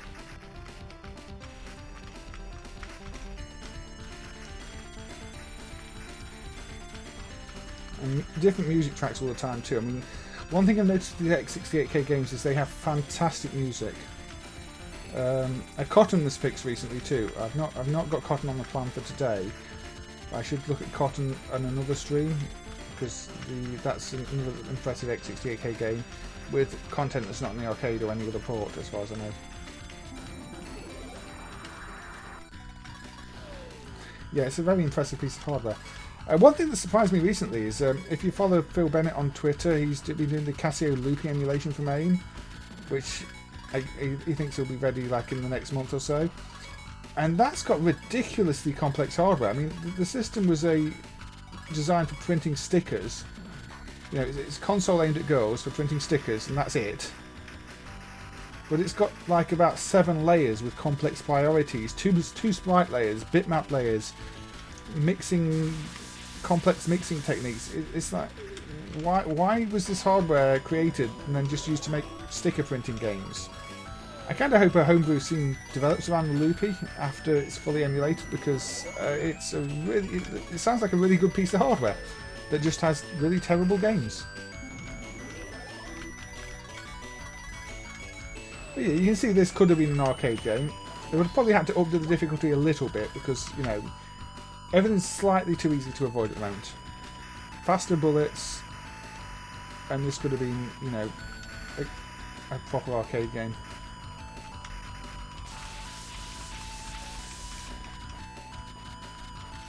Yeah, no slowdown. This is just on a regular 10 MHz drive as well, as you say. I mean, the hardware, when used to its potential, is a really impressive piece of hardware. Full 60 frames per second animation. This isn't updating every other frame, this is updating every frame. It's smooth. But yeah, game over.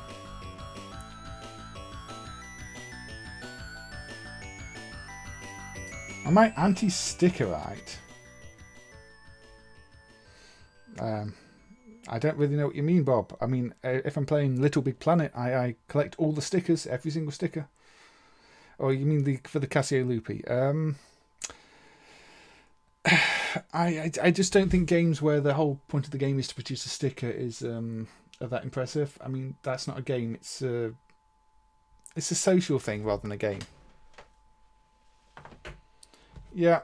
Crazy. Oh, hey, welcome, Carl, as well. I mean, I was just saying you fixed the bugs in this and made it a lot more playable, and you fixed the bugs in Cotton too, and you know, you've been doing a really good job on the X68K stuff lately. You know, you've made a lot of the things I've been streaming possible. I mean, Overtake in the previous streams, Terra Drive.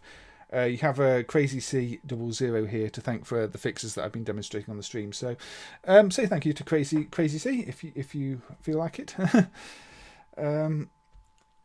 No, the Amiga Blitter, though, I think it's a little overrated. Hardware like this kind of blows it away. The Neoprint, that wasn't really Neo Geo hardware, that was something else, Jasper. That was its own thing, again, with a huge palette and hardware that really... I don't think it has sprites, but it has loads of tire maps, that one. Right, classic arcade game time anyway. Let's go with Super Cobra on Galaxian Harbor. Another Konami game.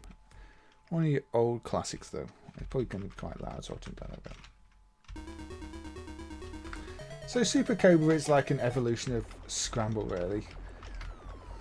So if you play Scramble, you know, you bomb the fuel to get fuel, you shoot the missiles, and you go through caves and avoid the scenery. You know Super Cobra. You know Scramble. This has got things that fire at you like those, though, so... It's sort of Scramble Plus.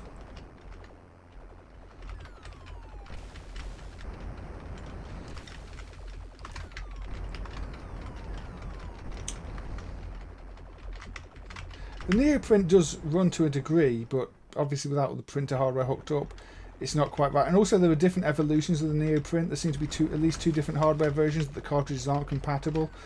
And there's some cartridges that don't seem to contain any kind of program ROM, just graphics. It's not really entirely clear what's what with it. It's a bit of a mystery. Those print machines were quite common though. Sega had obviously the Print Club ones. The scenery is not meant to be my biggest enemy in this. And you know, Print Club started on C2 and was also on the STV hardware, repurposed for that. But you know, the Neoprint was actually a dedicated PCB, or maybe two different PCBs. It wasn't just a Neo Geo.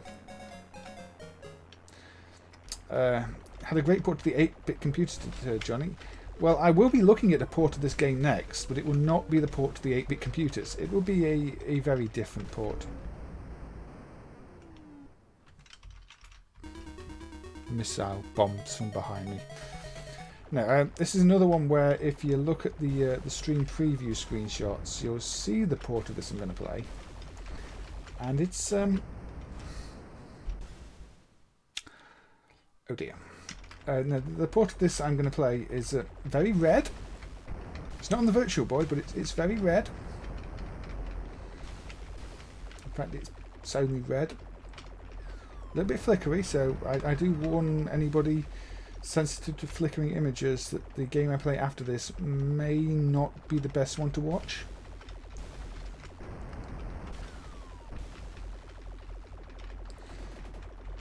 Yeah, I wouldn't say there was really much in common between the Neoprint and the MVS.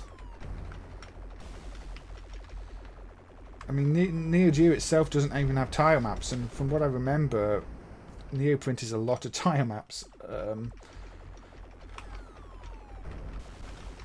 And a palette that's too big for MAME to handle, it's got like over 65,000 colours. Because why not? Yes, that's still a real limitation in MAME. You can't have a palette that's more than 65,000 colours because the index palette bitmaps are still 16 bits. And yeah, it's you have to have custom code to handle those cases. Yeah, it's a shame what's happened to Konami, isn't it? I mean, these days Konami basically don't do proper games at all, do they? It's become gambling machines. And the odd, you know, release on consoles that isn't great.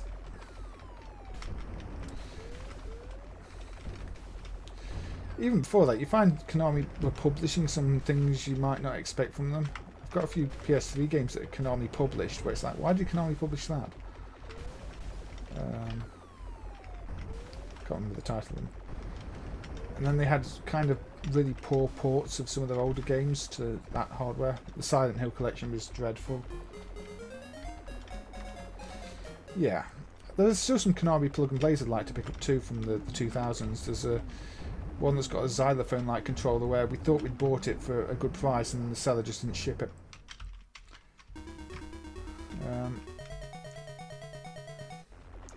Yeah, I'd say music games are proper games. Unfortunately, music games are basically ones I can't do on stream because, you know, you instantly get content ID matches and the like. Even on the plug and play ones, it's a bit risky. I think I'd just get matches, not strikes, but at the same time, it's a hassle. For the actual arcade ones with real songs, it might, you know, actual CD audio, I might just end up getting strikes rather than claims. Although for a lot of these streams, it might be the volume levels I have it set to, but I've not really been bothered by any of them. Even games where I've got a claim just doing a, you know, direct recording, I've not got a claim on the stream where I've covered it. So say that Ford racing game, I got a claim on the music for the standalone stream, but for the standalone recording, but with the stream I didn't get anything. Hey there, Ugo, thank you for joining. I hope you're doing well. Yes, Custado, I am going to show the Adventurevision version, so we'll bring that up next. Actually, that is exactly what I'm going to show. So yes, the Adventurevision, I believe, had like 3 games released for it. So a little handheld console thing, and one of those games was Super Cobra. There's also a new game for this system, by the way. Somebody did this with some homebrew like a couple of years ago. Now you have to press down on the number of lives you want. So I want 5 lives. So this is Super Cobra for the Adventurevision, which is as red as the Virtual Boy.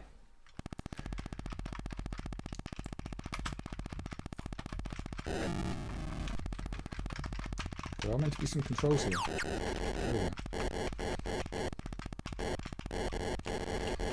So yeah. I think I was too close to that to shoot it, which is obviously great game design. Let's try again. So as you can see, this thing has quite a limited resolution. It appears to have forced scan lines in MAME. I don't know if it should. I don't know if the scan lines should be actually treated as a CRT effect. But I think the drive is quite old, so at the time the drive is trying to simulate the display as well as anything else. But yeah, it is a little bit flickery, and the original hardware is very flickery. It does look a bit like a 90s pinball dot matrix display, doesn't it?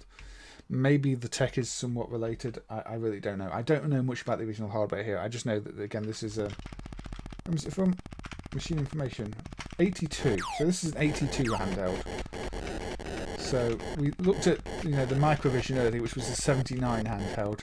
This is an 82 handheld. And you can see it's advanced a bit since then. But it's still kind of obnoxious. And yeah, narrow gaps and narrow gaps. Yeah, it's impressive. And these days, it's difficult to play because it's aged really badly. But again, in '82, your other handheld choices were the early Game & Watch games, which, you know, you might prefer this over them. This is more like a proper game. And it was, as far as I know, a battery-operated unit, one you could carry around with you. It's got the gameplay intact. I mean, it's got the missiles, like those ones that just got me. It's got the things that fire at you. Yeah, I did mention earlier in the stream that the next game might not be too appropriate for anybody sensitive to flashing images, and that does apply. So, if you want to, you know, minimise the window for a while or look at something else for a while, that is understandable because, yeah, unfortunately, you know, I can't do much about the fact that the tech was quite flickery, and we'll see that in a bit. If I do a Vectrex game in a bit, you'll see the same. I mean, I think MAME might flicker a little bit too much in Vectrex at the moment. No, I did this absolutely fine. There we go. Let's see that. MAME might flicker a bit too much in Vectrex at the moment. There does seem to be a bug open on MAME testers for it, saying that, you know, some games have too much flicker, but then the original hardware was quite flickery. Yeah, this does play better than the Tiger Electronics game, Manian. I should really look at the screen though, shouldn't I? Unfortunately, you know, that's... people weren't so careful about the you know, this type of thing in games back then. There are a lot of games that just have a lot of flicker and there's nothing you can do about them. Yeah, and you have to position yourself properly there.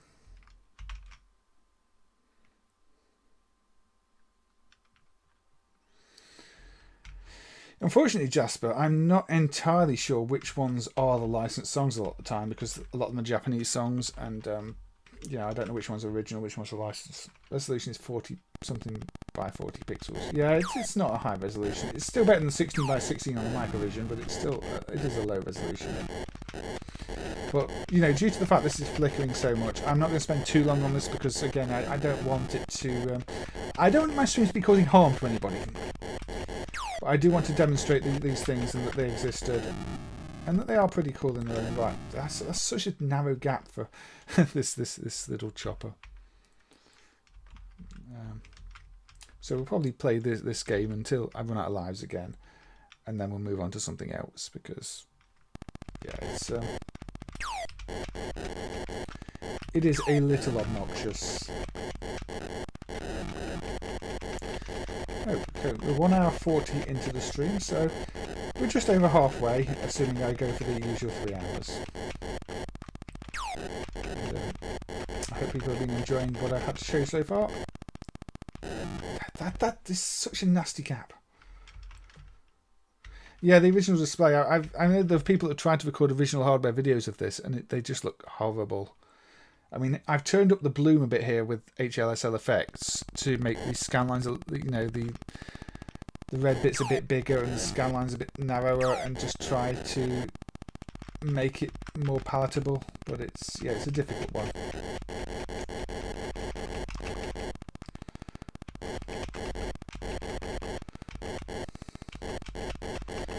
Spinning mirror.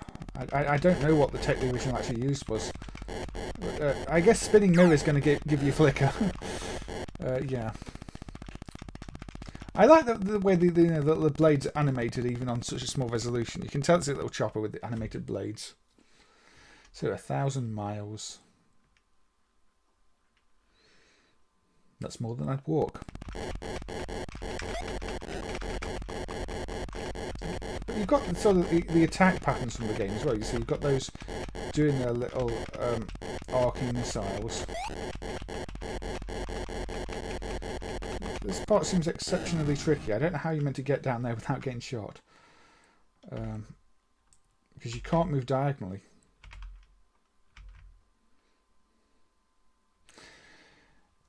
I could. Although, at the same time, Jasper, I'm really, really bad at the games because I have no sense of rhythm. So, me playing music games is going to be worse than most genres. I mean, I've emulated quite a few of the plug-and-play things. And I can't play them. I'd like to play more Pop Era on stream because I really, really like it. But at the same time, I struggle on the 3-star songs. And that's not good. So there's plenty of game to this. I mean, I'm on that area 3 of 9. So this isn't like a cut down version of the game. This is a proper complete game.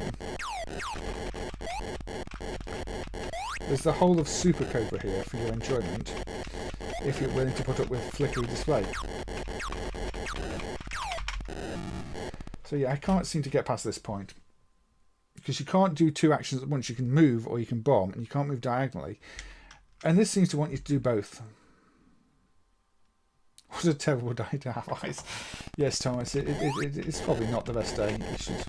You should poke them out. No, don't do that. My stream does not advocate poking out of eyes. Oh, and I just died again. So, you know. So, shall we say that's enough of the Adventure Vision? Because I think I probably put it on infinite lives mode, actually. I think that no lives option on the start is actually infinite lives. And so I was never going to die on that, apart from dying repeatedly. Right, let's just go with... Is this vertical or horizontal? I think this might be vertical, so I might have to change the view. Right, yeah, this is vertical. This isn't really directly connected to the game that I'm playing afterwards, but I just thought I'd play this one anyway. Now, this is developed by Zilec, who I believe are based in the UK. That is probably the only connection to anything. It was sold by Bally and also sold by Jalico in Japan. So you walk into the little houses, you get something. I don't know what you do with this one. Oh, you put it in the it's a monster. You put it in the monster pit, I think. Maybe, possibly, I don't know. You're picking up stuff and then you're trying to get rid of it. Oh no, it's a foot, isn't it? So that was something I needed. So you're trying to build the blueprint. I thought that was a monster.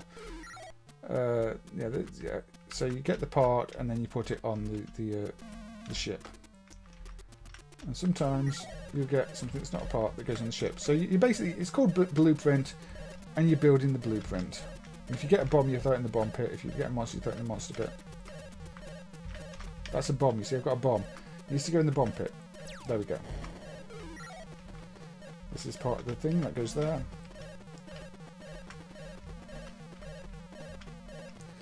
Bomb goes here. So this is a very UK game design. You can even tell from the cat it's another bomb. It's in the bomb pit. And I died.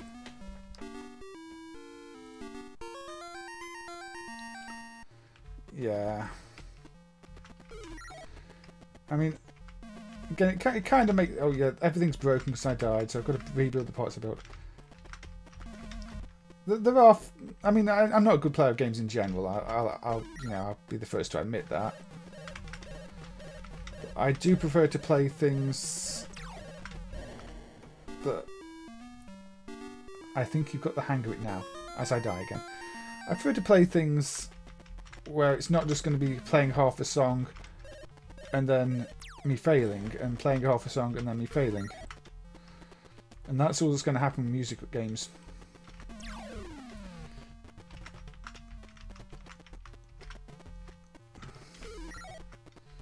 At least with these, you know, I can usually get through them a little bit. Now, I go there, I press this button, and the monster starts. And I can kill the monster at the top. So you're building your machine, and you're killing the thing at the top of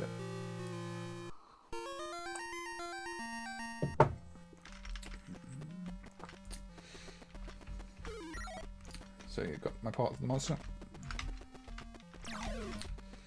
Now I think if you try and revisit somewhere you've already got a part from, that's when you get the bombs. But Zilec made a lot of games, and most of them were quite bad. I think this is one of the better ones they made.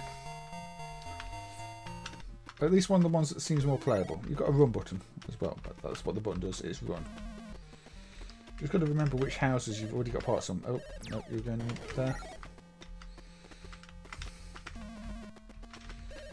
No, that's a bomb.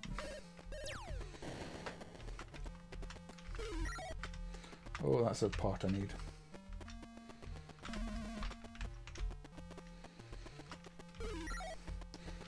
But, you know, we've seen a couple of games. I mean, I'm pretty sure Grasping, the prototype, possible prototype I looked at the other week, is going to be in the same developers as this. That was licensed to Jalico. Those red bombs explode really quickly. Damning with faint face. That is true. I mean, I think a lot of people don't like this game. Ooh.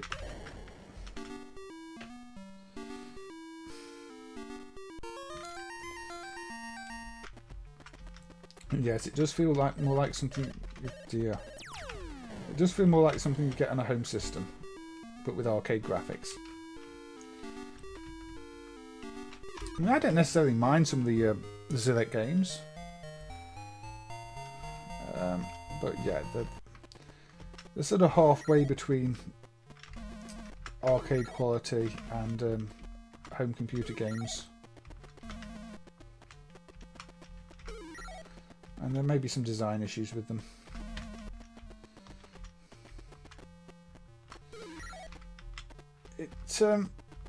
I think that the random element's a bit too high on it. Yeah, it's like, you get this, you do that with it, you get this, you do that. And then the whole thing at the top seems completely disconnected from everything else. You've just got the, you know, the creature chasing somebody up there until you build your robot to deal with it. Where's the last piece? There's the last piece. So you see, go there, press start. Now shoot the right thing. Don't shoot her. There you go. It's a nice concept, but I don't know how well it works in reality. Can you accidentally shoot the girl? I think you can. Do you want me to accidentally, intentionally try to shoot the girl? It's also very fiddly about the exact positioning you have to go to drop things off. It could have been a little bit more forgiving. Bomb, bomb, go away, bomb. Same when you try to dispose of bombs. It's like, I just want to drop the bomb. No, especially the red ones. No, wrong way. Blew me up. If you get a red bomb, you have to get perfectly to the pit.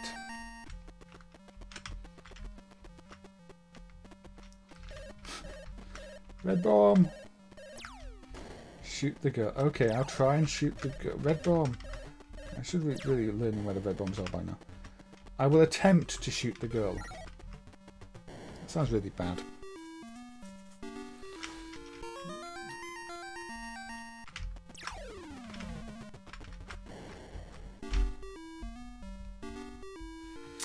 Anyway. So I'll allow the message through.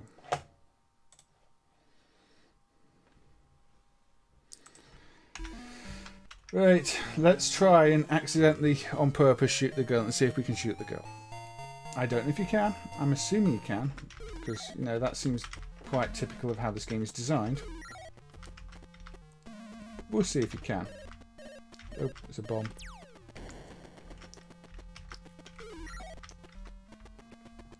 I do like the idea of building this robot. It'd be nice if the different levels had different robots you were building as well, because it just seems like the same robot again and again, doesn't it?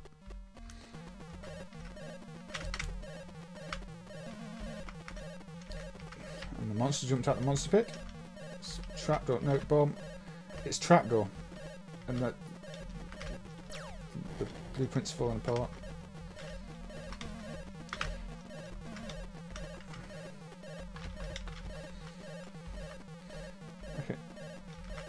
Okay, I can pick this monster up and throw this monster in the monster pit. There you go.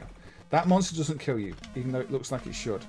So if that monster appears, you pick that monster up and you throw that monster in the monster pit or bomb pit. And now it wants to come back out the bomb pit again. And the monster at the top is catching up with the girl at the top as well. Which means I'm probably not going to get to shoot the girl at the top because the monster's probably going to catch the girl at the top. And there's now... yeah.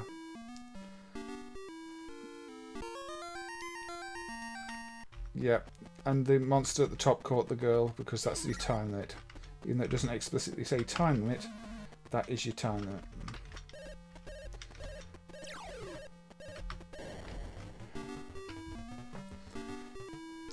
It's a little all over the place, isn't it, Bob? Also, fast run time depletes, so you don't want to run too fast for too long because that does deplete and it doesn't seem to recharge.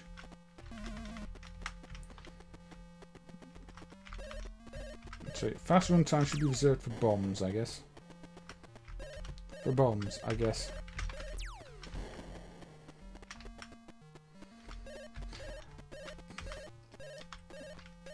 Oh dear. Yeah, the palette's weird. I also remember... is it this hardware or a different piece of hardware that's weird where the palette entries are on the wrong line compared to the rest of the tile map in RAM? I know Grasping was like that. The palette entries seem to be on the line above where they're meant to be.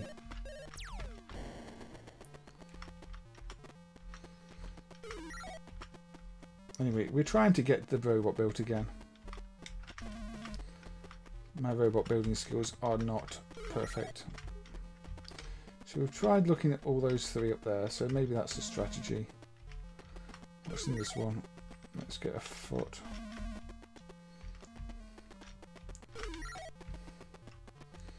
I think you do have to remember which ones you visited. Nope, you don't. Oh, I ran into the monster.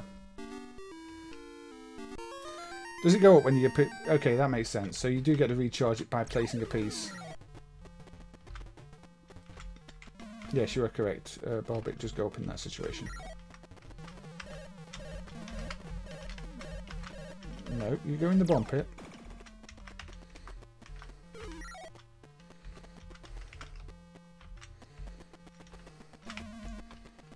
But yeah, you do need to reserve your fast run for when it matters. Where's the last piece? Which house haven't I looked in yet? Have I done this one? No. Right, save state.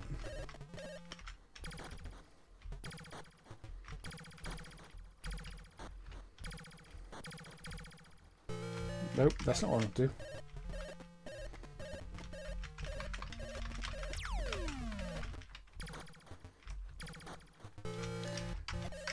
All I want to do is shoot the girl. Apparently shooting the girl is a lot harder than you think.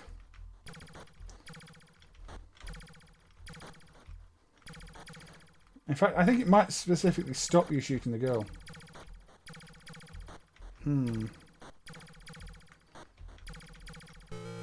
Yeah, I don't think it lets you shoot the girl. Hey Mitchell, thank you for joining. Oh, and hey Pochu for subscribing. Thank you for subscribing. If you're in the channel, please feel free to say hi. Or the chat even. No, I don't think you can shoot the girl, unfortunately. No, you just go straight through the girl. Yeah, and some of them just go straight through. So no, it doesn't let you shoot the girl. So there you go. I'm surprised, but it doesn't. Or the plant pots. You should be able to shoot the plant pots for bonus points, I feel. But no, you can't shoot the girl. I like the animation on the robot at the bottom though, but then again it falls apart and the girl's been captured. So there you go, that is a blueprint. Right, let's have a look. And the only connection with this is that this is probably a UK developed game. I'm assuming that was developed in the UK if it was Zilec, because I think Zilec were UK based. I think this is UK based. This is one of the new Amstrad CPC games. Now, I'm running the GX4000 conversion of this that somebody did because it just saves the whole table disk loading. But this is Team Moritz. Moritz, the striker. It's got a little bit of speech there. Moritz, And it's based on the dog. I think the dog was Moritz. Welcome, Andy. Hope you're doing well. And welcome, Roberto, as well. Hope you're doing well too. Sorry if I missed anybody, but everybody who's joined, welcome.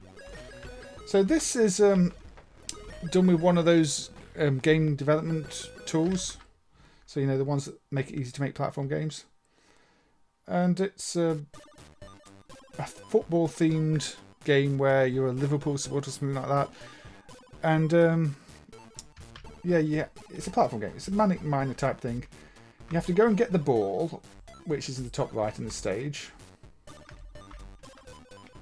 And then you have to get to the flag and get to the goal. So I've got the ball.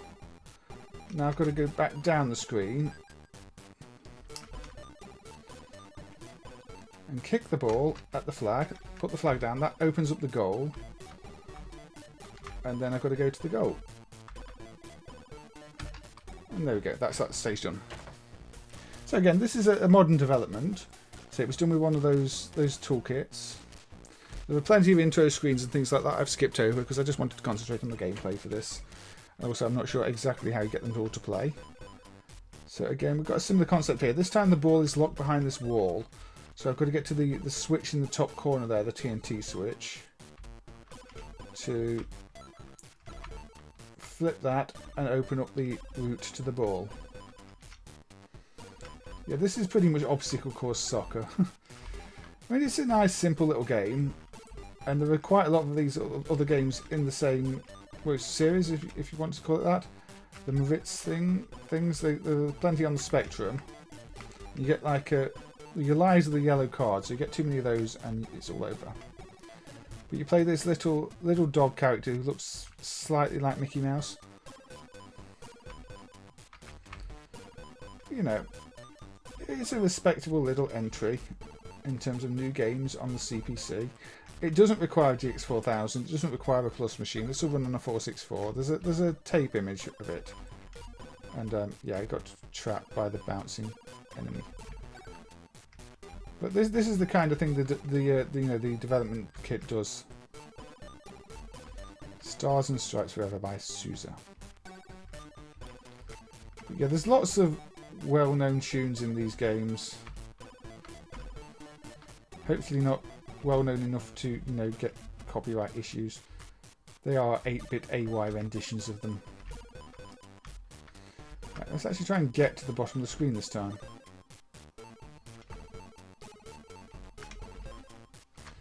Yeah, these are... The collisions are like based on the 16 by 16 sprite size. My timing's no similarity to the mouse, no, none at all. I completed this level first time earlier.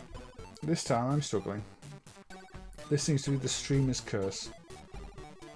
Or maybe I'm just trying to rush it, but... Yeah, there are plenty of these. I mean, I think there are about 300 games on the Spectrum created with the toolkit. The CPC has significantly less of them, but I guess we might see more in the coming years. Some of them are very generic. This one at least has the the mechanic of collecting the ball and using the ball to shoot other objects, which gives it its own character. And in this case, I've got to go and hit that switch there with the ball. The flag is up there. So I think you have to jump over here and then you have to kick the ball up there. Yep, that's... Oh, no. Unfortunately, if you mess it up, you start the stage again.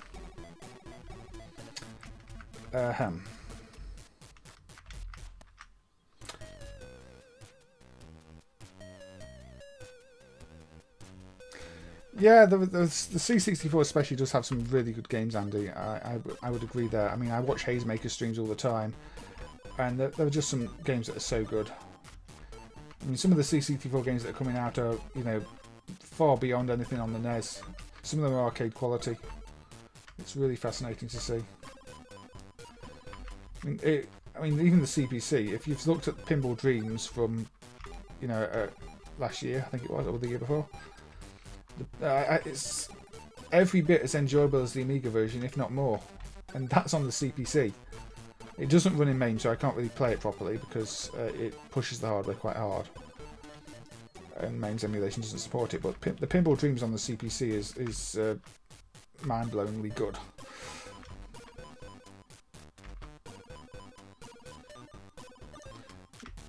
Yeah, save states might be a good idea. There we go, let's save state. I think the problem is I'm trying to rush it when I should be taking my time. Yeah, I'm not going to bother. I'm jumping down here when I should be staying up there for... You see what I mean? Wait for this to pass. So you've got to learn the patterns, you've got to learn when to go and when not to go. It's a classic 8-bit platformer, this one really, isn't it? But it's nicely done in Mode 0 with plenty of colours.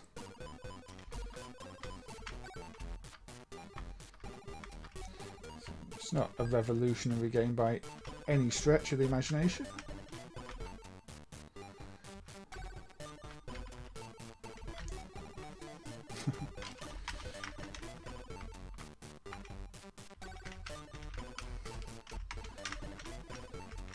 But they don't have to be. I mean, the frustrating thing is maybe the collisions. Because you can tell the collision boxes are bigger than the sprites, when maybe you want them to be smaller than the sprites. But that's so one of the maybe annoying issues with this toolkit that you see on a lot of games. It makes doing very precise jumps more tricky than it should be. This isn't in the software list yet, no. I mean, consider this was a free game. You can download it without having to register or anything else. So I don't think there's any barrier to it being in the soft list, but it isn't currently in the soft list. Again, a lot. It's very difficult to keep up with all the new developments. There are just so many of them. Yeah.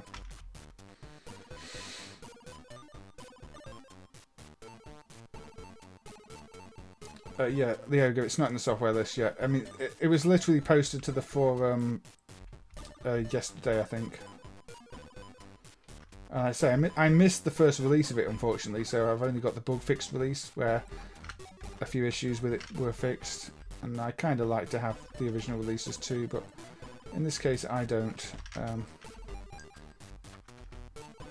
have to hit that switch to get rid of the keeper.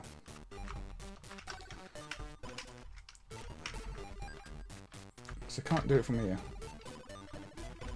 Oh, I can do it from there. So I can do it from there. There we go. I thought you had to get closer. There we go. I've got rid of the keeper. And there we go. That's that level done.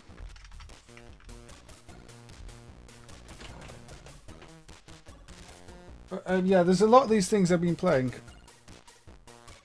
that I've had to add myself because they're new releases. But I do only really play things if they're freely available. I don't want to, you know, I'm not trying to sell a product for people. I'll play things if you can find them, if you can get them for free. I mean, the Pac-Man thing on the NES was an exception. But I don't think that was too unreasonable to play. There's the switches down there. So some levels are easier than others. This level, for example, seems a lot less complex. Although these things do have more of an AI to them. I say that and I get killed.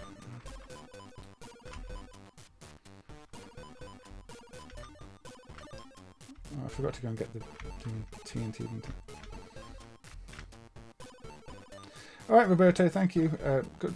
Thank you for being on the stream. Thank you for being here and participating in the chat. And, you know, I hope you had a good time. Take care. Yeah. So if you want a, you know, a reasonable, really good and enjoyable, playable platform game that's just been released for the CPC, then yeah, this might be up your alley. You can't go down there. You know, after saying this was an easier level, I'm really messing up now. Again, I'm probably just trying to rush it.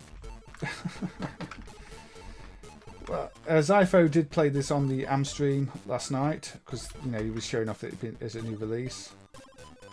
And you fall down there, don't you? And he did complete the game and also showed like all the cutscenes, all the bonus content, all the intro, the story, and everything else. There's a lot of work being put into this game. I did jinx it. It's concentration. I'm trying to play it and rush it and chat. But yeah, It's a Manic Miner-like game. I don't think it has disappearing platforms like Manic Miner. But every level's structured where you do that. And then you get the ball.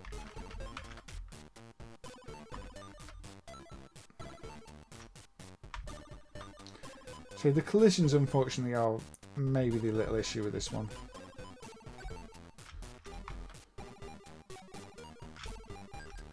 You're going to go down there now, aren't you?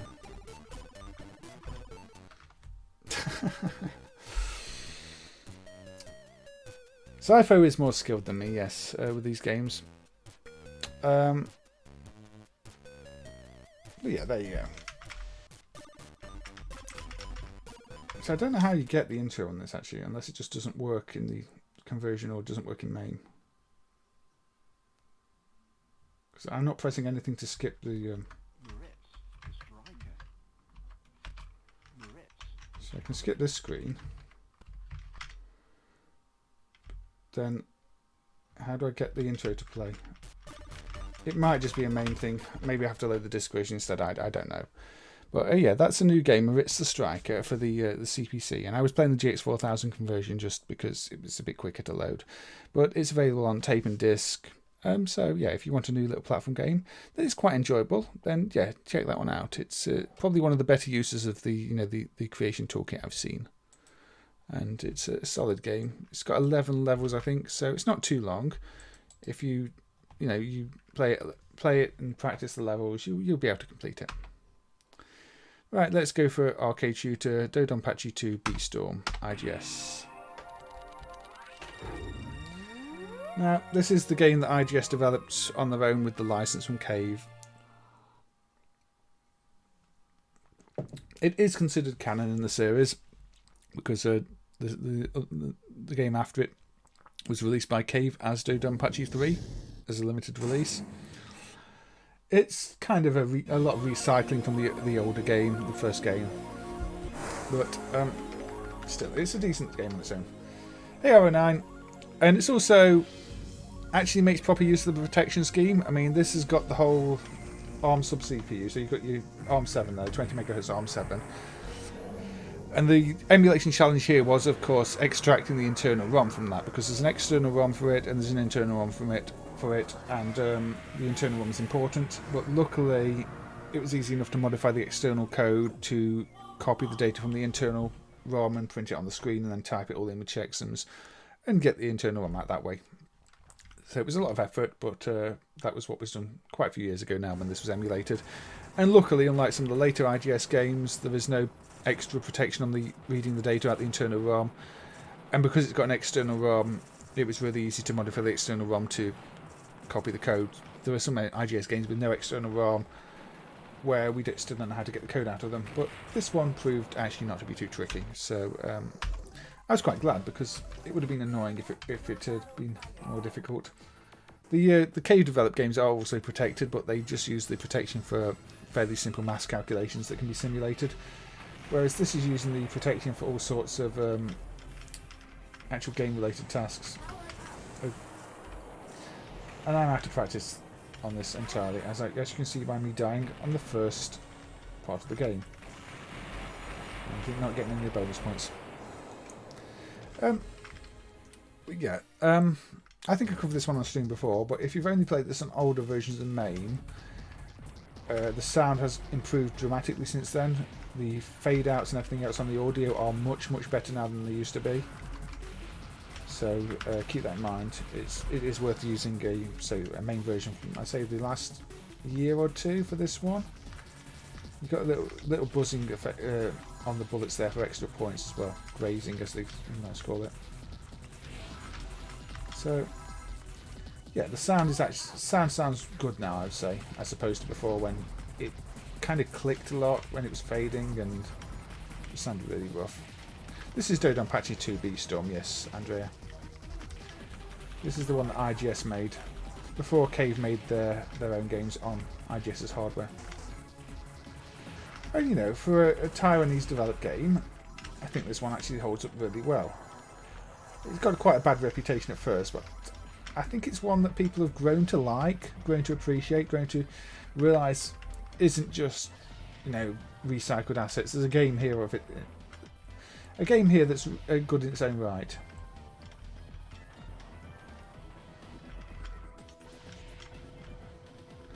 DonPachi was the original. DoDonPachi, yeah, was the sequel. DoDonPachi 2 followed that. Daijojo followed that. The series is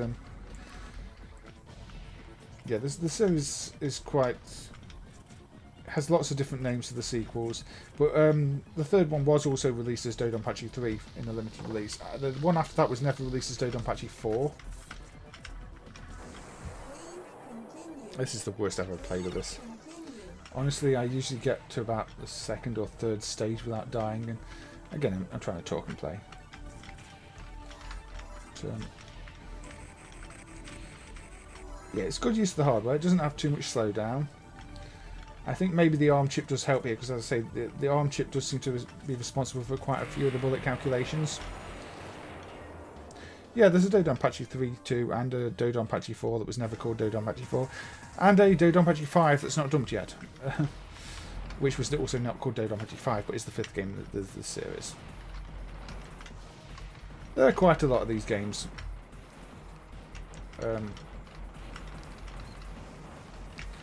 But 3, with the title of 3, is a very limited release for Asia, I think. And obviously you've got your black label versions of them too, so you've got sort of heavily remixed versions of the games with reworked mechanics. The same stages, but reworked scoring, reworked game mechanics. It's a complex series with a lot of history to it. Yeah, Saidai Oju is the 5th one, fellow Jasper.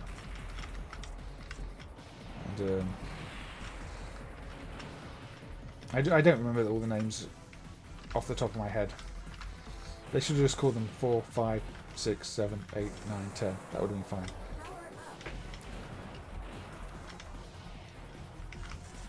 But obviously this is one of your classic B-themed shooters. Because, you know, the whole thing, it's the whole theme of these games is the bees.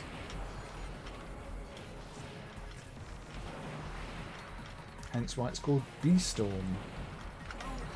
In fact, you could say that DoDonPachi 2 was the subtitle of this one, although I think in the Japanese set, DoDonPachi 2 is highlighted as the main title. I think MAME calls it DoDonPachi 2 B-Storm, yeah. It's up to you which way around you put them. Obviously I'm not playing it very well.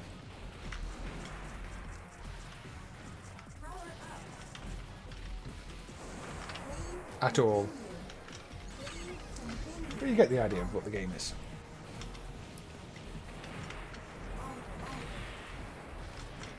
Now there are scoring conditions, you know, to get the proper endings and everything else.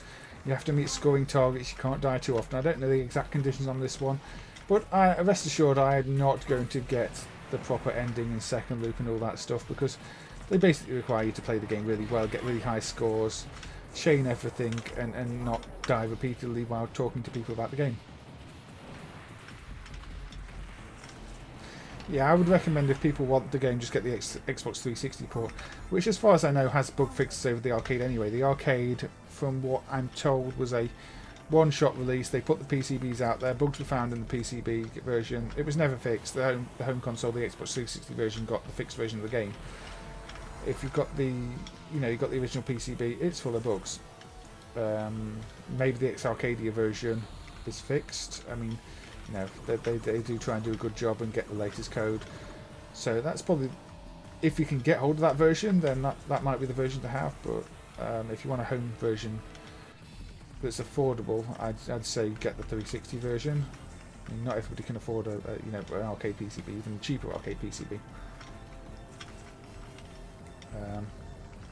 But the original PCB release of this is Side-Eye Joe is probably the worst release of the game. And considering people want a fortune for it, it's not worth buying. So yeah, get the Exopedia 1 or get the 360 port.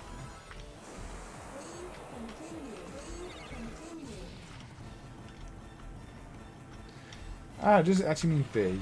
Okay, that makes sense. Well, you know, this game is actually one of the easier games in the series. I just have no concentration right now, and I'm crashing into bullets that I can always avoid usually. Yeah, I do enjoy them casually. If I don't care if I'm doing well or badly, then I like all the explosions. I like the patterns the bullet makes. I like the soundtracks. They are good games. I can see why people love them.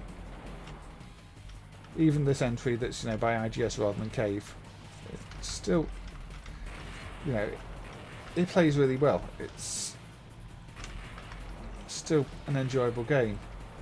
People wrote it off at first because it was by IGS, but there's nothing wrong with it. It's just not quite got as much original content as you might want.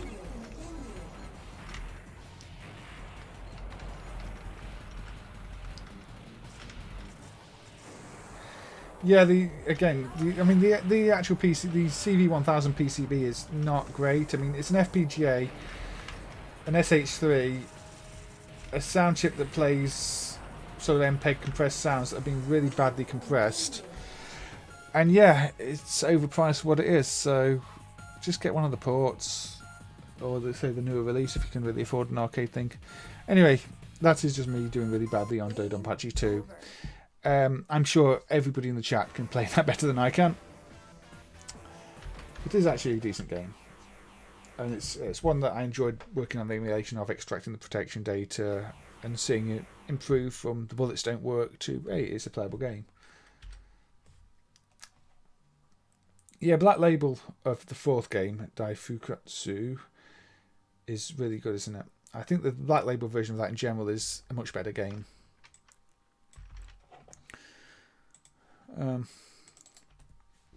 Pardon me. So from Bees to the Intellivision and Buzz Bomber, or Buzz Bombers. So what are the controls here? Prepare to start. So you seem to be an exterminator. You're trying to kill wasps or bees or whatever they are, and they're building hives. So this is your more classic shoot 'em up, isn't it? And they're trying to get to the bottom of the screen too. And there's birds you can also spray.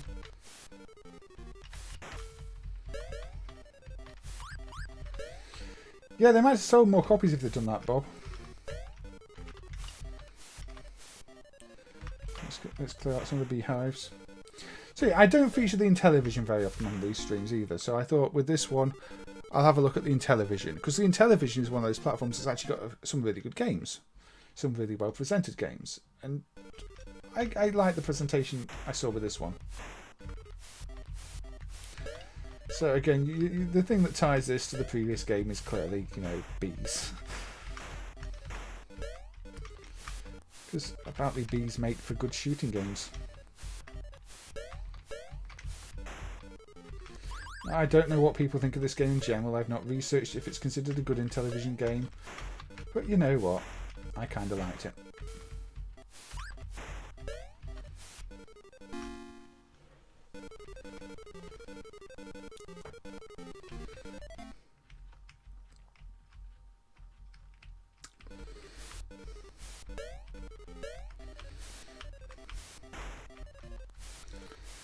I don't know if it really evolves at all or just gets more difficult as the stages progress. I kind of expect it just to get faster, more aggressive. Hey Essex Retro Gamer, thank you for joining. I hope you're doing well. And yeah, I've been playing a variety of games, home and arcade, looking at some more of the obscure platforms this time, and trying to sort of tie arcade games to a home game in some way. So I just looked at DoDonPachi 2B Storm, and now I'm looking at what's it called again? Buzz Bombers for the Intellivision, because, you know, we've got a common B thing going on. Yeah, the Intellivision is emulated quite well, Jasper. I mean, the games I've tried all seem to have worked.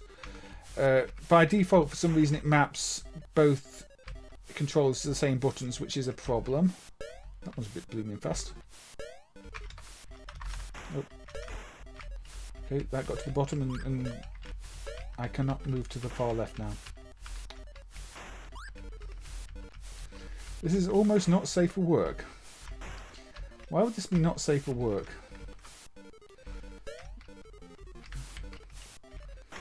I mean, it's a bee massacre, but, you know... Oh, I did manage to shoot the white one that time, so you can shoot them. They're just really hard to aim at.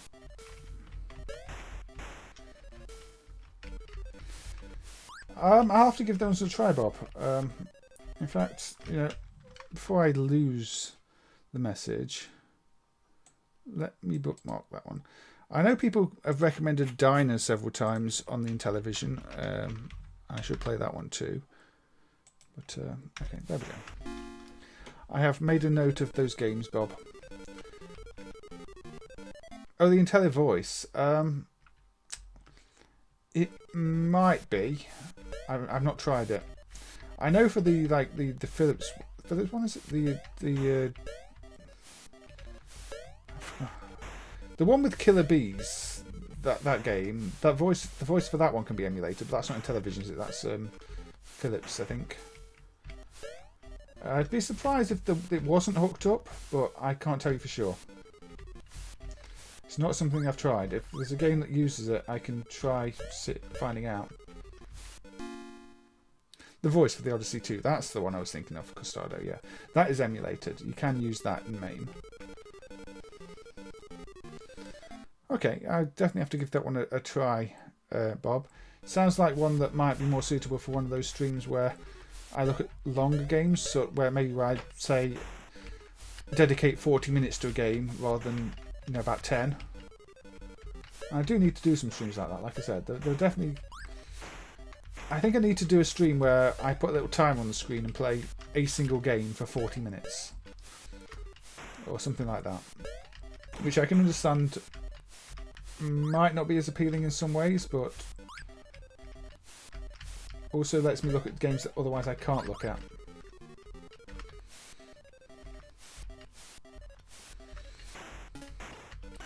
Monkey Shines. Okay, let me note that one down too, Thomas. Any relation to Monkey Island? Just, you know, I would say Monkey Island was definitely one of the best games of all time, which is, you know, one of the reasons I started using Scum in the first place. You see a spray can with a disembodied finger pressing the button.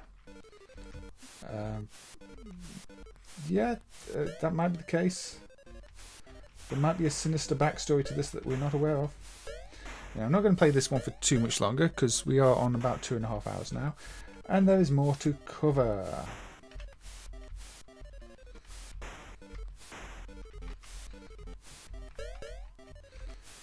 So it is getting more difficult, though. You can see that the number of bees and their speed is increasing, and it's a bit centipede-like, I guess, with those, yeah, because they move more quickly down the screen if there's beehives there. Apart from the white one, and game over. I don't quite know what wipes game over. They do seem to fly by, yes. I guess that's a good thing, though. I mean, it means people are enjoying them, and I'm enjoying them. But yeah, I'm always surprised by how quickly 3 hours pass when I'm doing these ones. And on a Saturday night, I do like to, you know, tune into big live streams. So I don't want to miss too much of those by going too long myself on them, on this one. But yeah, they do fly by. Right. Okay, let's go with one where I don't think the sound's fully emulated, but an arcade game. We're still on a shooter. This is kind of still a bit of a shootery stream, but there are a lot of good shooters. This is Demoneye from Irem. There are a few emulation warnings. Demoneye-X, I believe, yeah. Warning. So the imperfect graphics, imperfect sound. It's still marked as not working. I think it's mostly playable. I don't know what the specific problems are, but I tried playing it earlier and it seemed to be quite playable. That is a good fix, and it's always interesting to hear how people get into things, Thomas. So yes, Guybrush scaling incorrectly in the church is, I mean, I don't know how you track that down or work out what was causing that, but it's definitely a worthwhile fix. Because you know, they're the go-to games, really, aren't they, the Monkey Island games? I know it does a lot more these days, and I played many more games in ScumVM, but Monkey Island is always one of those draws for it. So this is a very obscure Irem game that is marked as not working, as I said.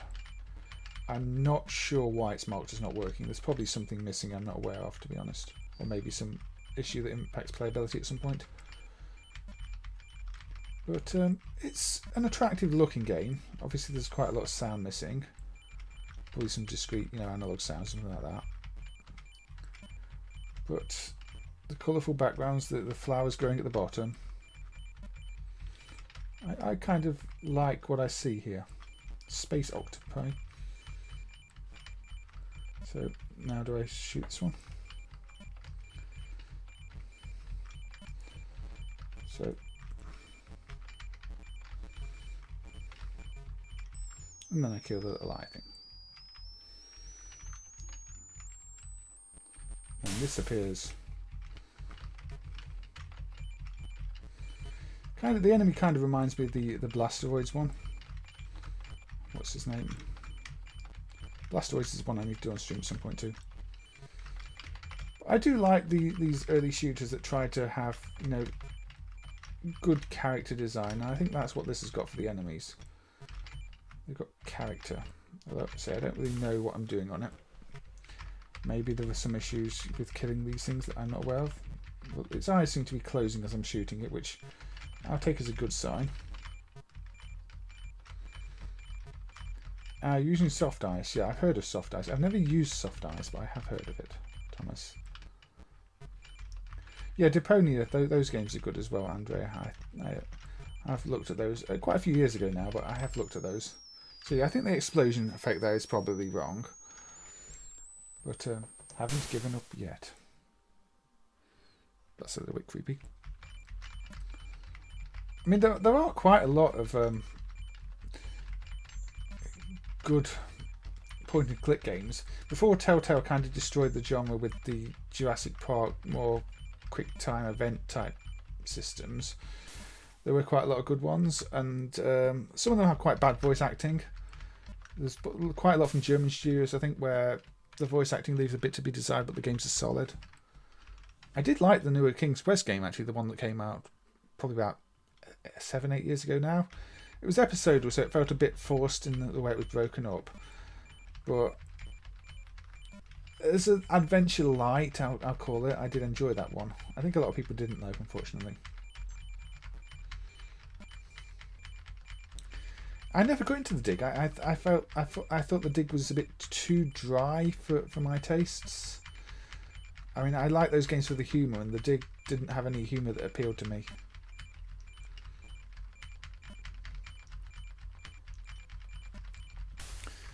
So yeah, I'm playing this because it's an early shooter.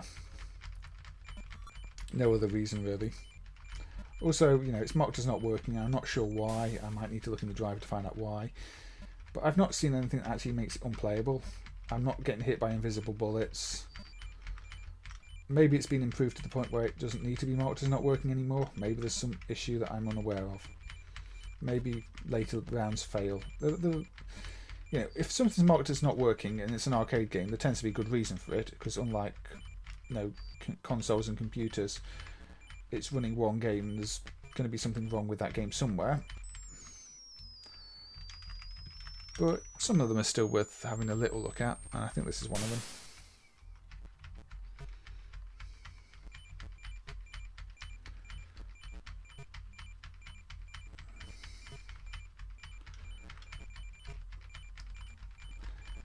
Maniac Mansion is still stands out as being very different, just for all the possibilities. It's not strictly a linear game. It's got so many different ways it can end. I mean, I can understand why that formula got dropped for the later games, because it must be a nightmare to actually program something that you know has that many possibilities. But yeah, I mean, Day of the Tentacle, the sequel, is also a great game. The whole time travel mechanic, do this in the past to affect the future. There weren't many games doing that back then. I've not played I Have No Mouth. I have heard the story. I've just not played it. Anyway, Demoneye-X. It seems playable. Its mark is not working. Take that as you want. Now, obscure game time again.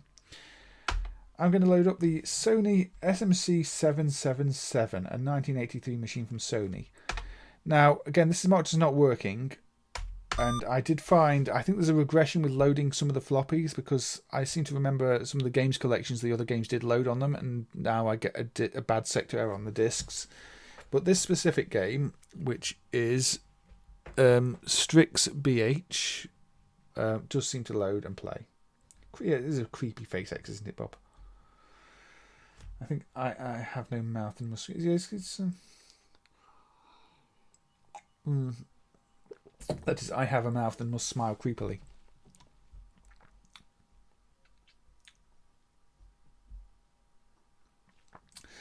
So yeah, this is a very early Sony system, and this is a game from 1984.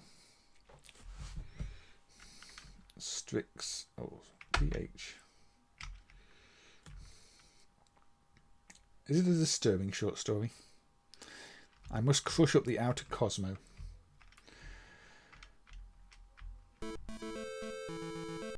This is the first computer that ever used 3.5-inch discs. Yeah, the graphics are really nice on it, actually. I mean, it seems like a very simple game where you're just shooting things. I don't think there's much to the game. But the presentation of it is actually really impressive, yes. You shoot things and they split it up. But yeah, I think there might be a regression with some of the floppy loading, though, because it seems like the larger games that load to the file manager just give you a bad sector error now when you try and load them, unless you've just forgotten how to load them. But like I said, I think there are still a few floppy regressions in MAME, because things like the FM7, I can't load Flicky because it just rejects the image. Whereas these don't reject the image, they just kind of fail to load some of the games. But maybe there have always been some issues. I don't know. It's still marked as not working. But the games that do load seem to play okay, and this is one of them. Again, I don't think there's anything else to it other than shoot things that are attacking you and survive. But for an 84 home computer game, it does look rather nice, doesn't it?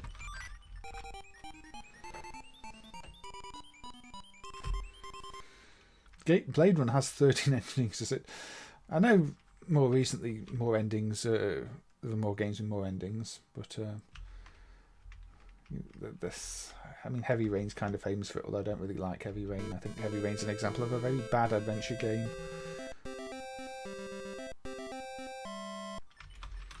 Yes, again, with this, it's always interesting to look at the early history of companies that now do a lot more. Say this is Sony from '84.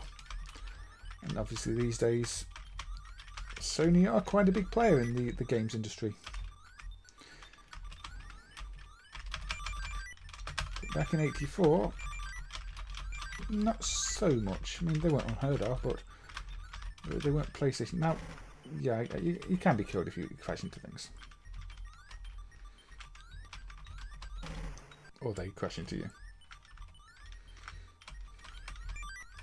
Now the backgrounds do kind of make it hard to see things at times, but I guess when this came out you wouldn't have cared. You've got a very impressive background that looks better than many other systems, so you just sort of put up with the fact that sometimes it makes the enemies a bit tricky to see.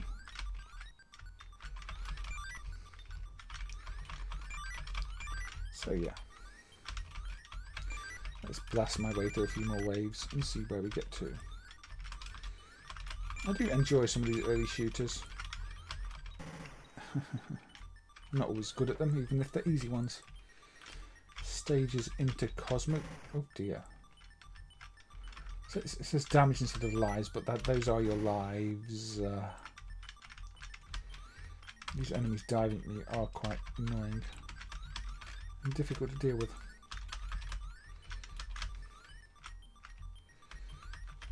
No, I'm going to move out your way. I guess you've got to kill a set number of enemies per stage or something like that.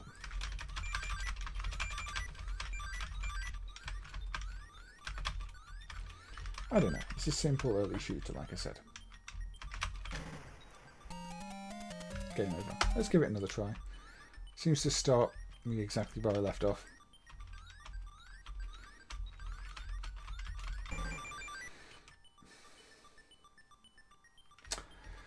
Okay. Let's try again. But yeah, this is what I mean when I've said for this stream I've tried to pull out some of the more obscure platforms. I would consider this to be one of them because there's hardly anything in the software list for this. And it doesn't seem like a bad piece of hardware. There are others I've looked at where I can't really fit them into the stream. I mean, I was looking at the Juice Box, the Mattel thing, which is just a video player that uses like 32 meg ROMs. And for some reason, despite there being maybe 20-30 cartridges released for that, there's only 2 of them dumped. Maybe just because they're really badly encoded videos, people don't care. But it would be nice to see more dumps for that.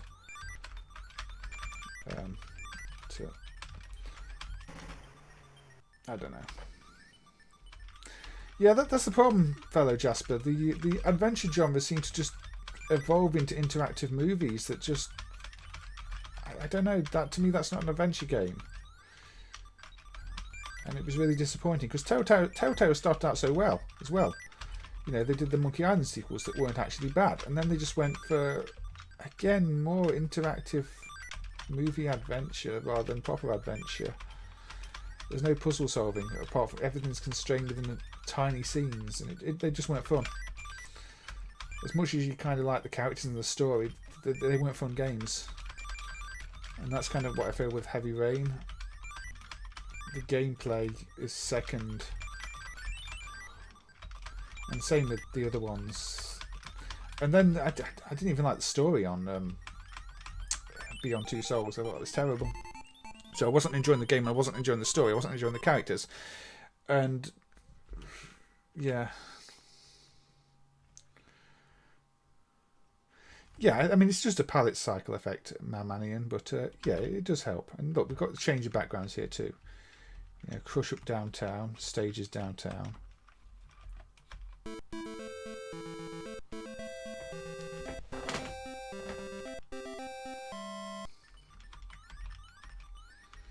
But it's more or less the same thing repeated with different backgrounds, different attack patterns. Once I die, once I lose the next 3 lives, I'll probably move on. There's not even a wiki page for this computer. That surprised me, Bob. I would have thought there would be one of those. But I didn't think it was that obscure. And I'm back to Crush Up into Cosmo, apparently, because I died. So it seems to send you back a stage sometimes.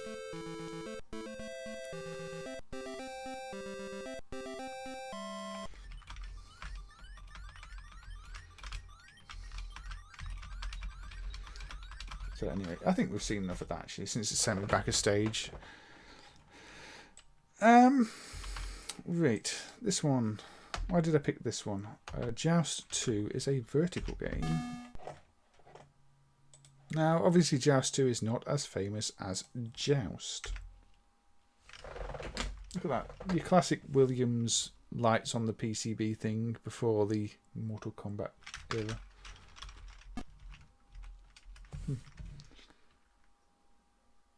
Yeah, that was a Japanese PC, fellow Jasper, the SMC777. And this is Joust 2, sequel to the famous Joust. Thank you. Thank you.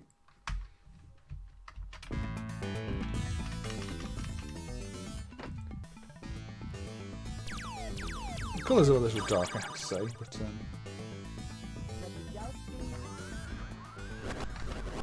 you can transform in this one.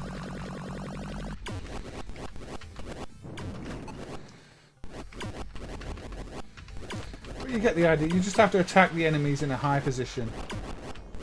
So if you're higher up, you attack them and you win. If they're higher up, they win. Nice and simple, really.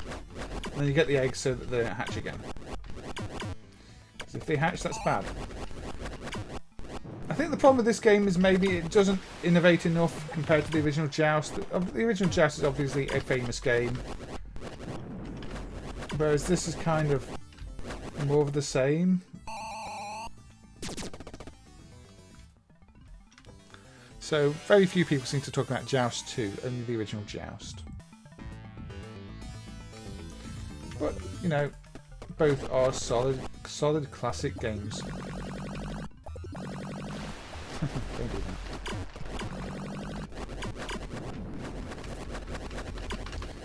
You have to tap the buttons to fly higher. So if you want to fly high, you've got to keep tapping that button. Get the eggs. Oh, the egg's going to go in the lava, isn't it? That's fine. That's fine. Well, it's not fine, but it's I'm not going to fall into the lava more so than it's fine.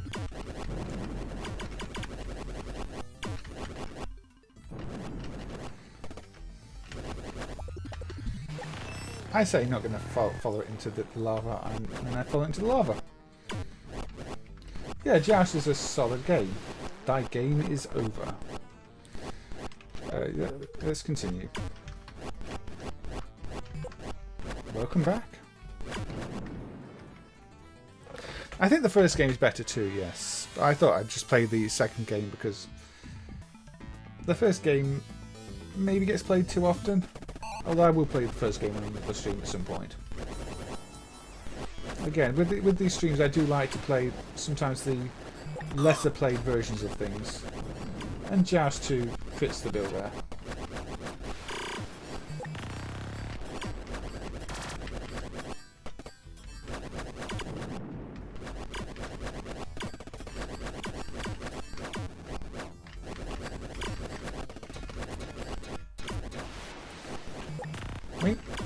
Joust is very similar to Nintendo's Balloon Fight. I think we have to acknowledge that. Balloon Fight and Joust are very similar concepts where you're hitting something near the top. You love Joust too, do you, T-Dog? I'm glad it's got its fans. I'm not especially good at it. I'm completely out of practice too. As you can see, I'm just getting hit all over the place. But, yeah, it's surprising just how close Balloon Fight and Joust are, really.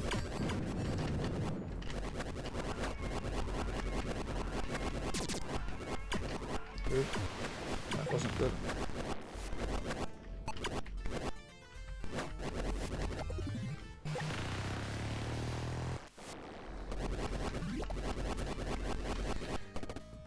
Well, the game I'm going to look next isn't a port of Joust 2.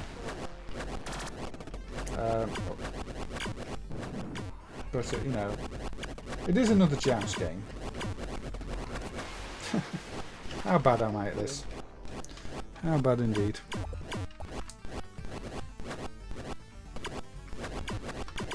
In fact, the port we're going to look at, or the game we're going to look at, is probably one of the most primitive things we've looked at on the stream yet.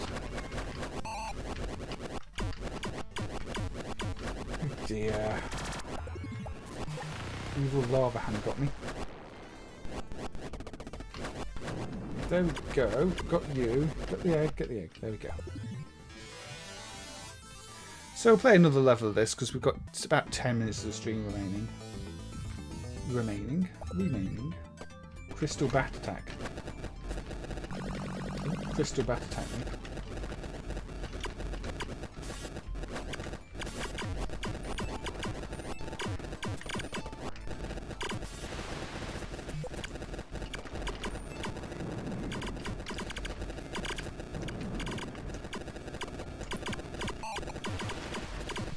Yeah, maybe it tries to do things that don't fit too well with the original game.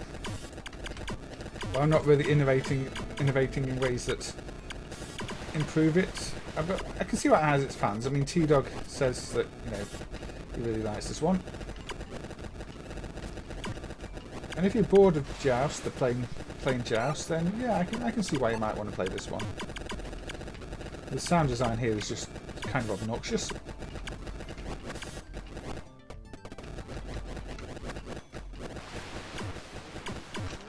I'm really bad at it.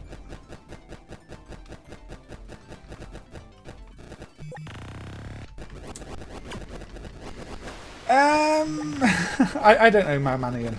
I mean, in some ways, maybe. It's got high resolution than that, and it's an actual computer. But, yeah. Okay, that was Joust 2. Now, next game loads from a quick snap file. This is the Micro B32IC, 1982 Applied Technologies. I believe this is an Australian machine, and it's more of a terminal network type machine than a games machine. The games, they did have a tape drive, but most of the games were not on tape. And this is Emu Joust, so this puts Genesis against MAME, against Rain, against no, it's Emu Joust, it's Joust.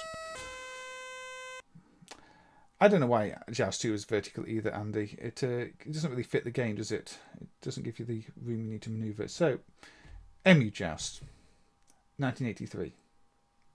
Obviously, this is a port of Joust. So we can offer the rules. Shift to flap. Arrow keys to move left and right. You can use joysticks. I don't have any. It's Joust, you know.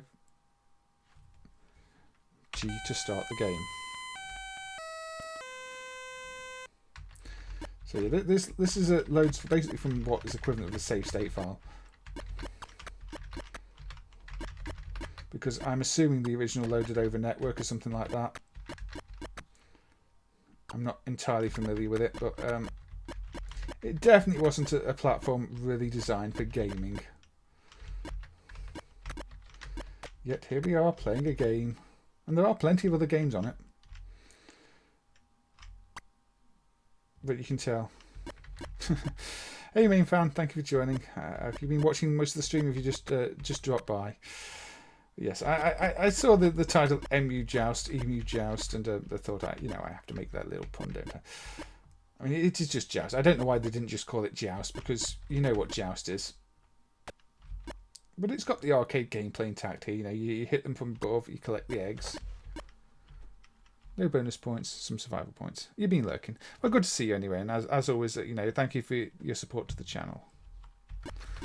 It has helped a lot, and I managed to buy some extra drinks, and we got another plug and play that has been delivered to Sean soon. So, I mean, to be fair, Rockman did pay for that one himself, but I was in a position where I could say, if you want me to pay anything for that, we'll pay for that. I'll pay for that, which is always good.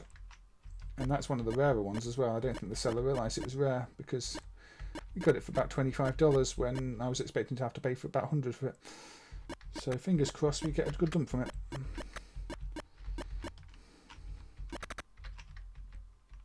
Because unfortunately people have been starting to charge ridiculous amounts for some of the plug and plays that they're not worth. But in that case, we do seem to have it for a decent price. Judging by its success, it wasn't a platform for anything really. Possibly not, but there was a surprising amount of software listed for this one. There were a few games that I had to choose from. I was going to play Chili Willy, but Chili Willy, which is basically a Pengo clone, appears to be quite buggy. I think the original coding is just terrible, because you can't do two actions at once, so you can't move and push a block, and then I was mashing some keys and the game crashed with a Stack Overflow error. So there are no Chili Willies, unfortunately. But there is Emu Joust, Emu Joust. And there we go, I've lost a life.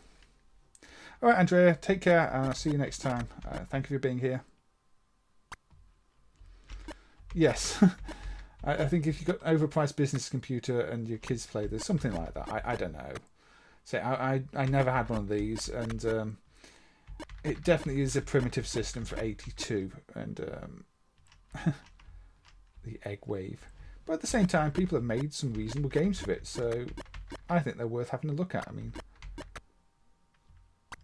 this might be simple, it might be slow, but you know what? They've actually got the gameplay intact here. And that is quite an achievement. People will make games for anything. Yes, RN9. This is true. This is very true. That urge to make games for a platform, see what it's capable of, see what it can do. I think that'll always be with us. And I think MAME helps with that these days because, you know, you get an idea what the hardware is, what it can do, and if you're lucky enough to also have access to the real hardware, then you can test your programs on real hardware, which is a bonus. Oh dear, I'm losing our lives now. I thought, again, I'm trying to do obscure systems on this platform, and this seemed to fit the bill. On this platform, on the stream, and this seemed to fit the bill. Because I think my original plan for these May streams was to look at some more obscure things, but then I realised they require a fair bit of research, and I don't always have time to do that research. Anyway, that was Emu Joust. I mean, it's actually a fairly playable game on the Micro B. Nothing to write home about, but I don't think you expect it to be. Okay, so let's go with Wiz Warz. This is an arcade game. Now this one, I don't know if the soundboard hookups is correct because it's listed as having the SP0250, which is a speech chip, but all the speech chip in this does is make obnoxious sounds. So I don't know if I've turned it down. It's still so. Let's fast forward it.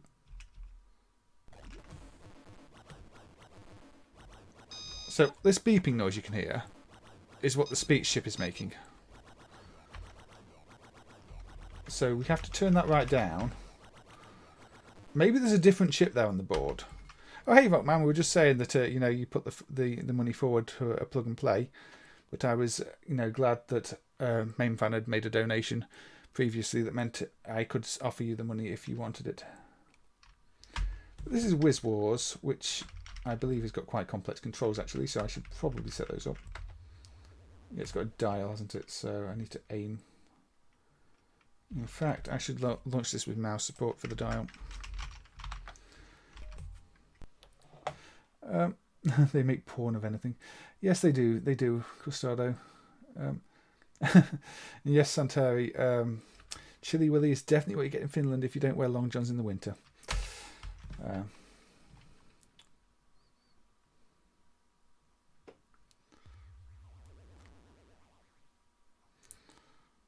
All right. Yeah, I'll use it for something else. I mean, it makes sense, but I know you were wanting to find that one for a while anyway, so I'm glad it got found. Did I turn the volume back down? Yes, it's saved back down. So, yes, lots of instructions for this one, as you can see. Introducing the Blue Ogre Cult. Is this yours, the ogre? What's the fire button? Oh yeah, I forgot. It's so it's mouse and multi-direction fire. Okay. The controls on this are kind of funky.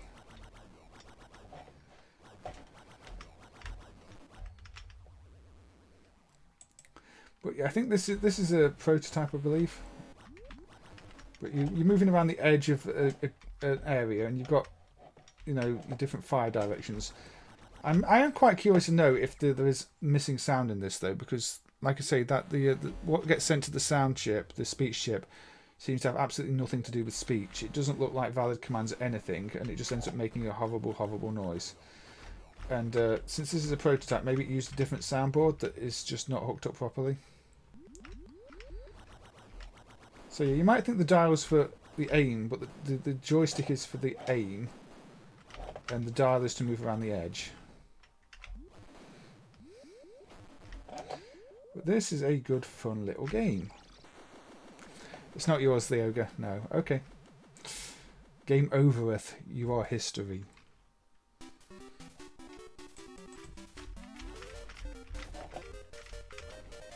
I'm Jim. Spelled G-I-M, apparently. I only came fourth. Yes, yes, yes. That sounds like a very Mario sound effect. But it's not. But yeah, this is an enjoyable little game. Just remember to turn, say, that sound chip down before you play it. Otherwise, it becomes obnoxious. It really just makes a load of bad noises using that chip. Which it makes me think there's probably something else there. Because I don't think it can be just a bad hookup for that chip. Because that chip works for other games on the soundboards. So either there's nothing populated there and those rights go nowhere, or there's probably a different chip there. It's just ogre speak. Okay. There's been a distinct lack of cows tonight, both in the chat and in the games.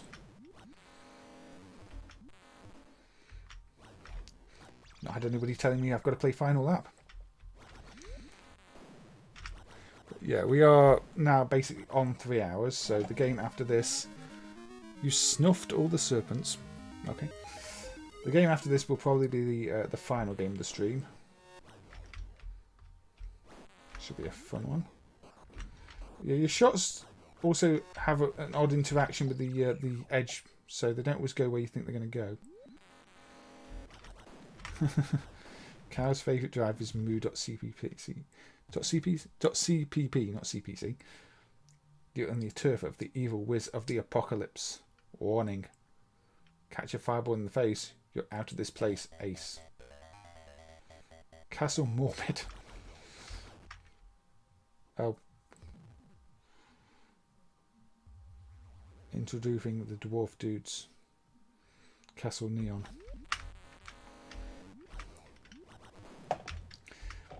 But yeah, I think this game had potential.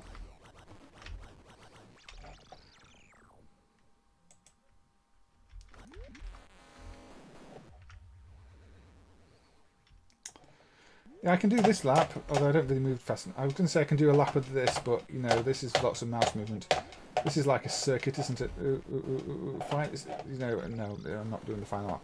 I have game over. I'd have to set the sensitivity a lot higher, or get a trackball to do a lap of this circuit. But, yeah, let's give this one more credit.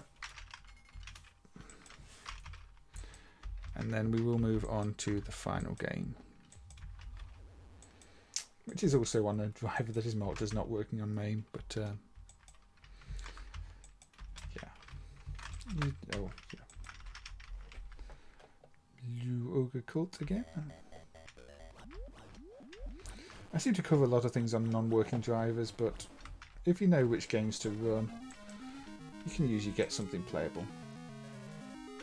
Game over the theatre. It's a well-themed game, actually. I like the effort they've put into this one.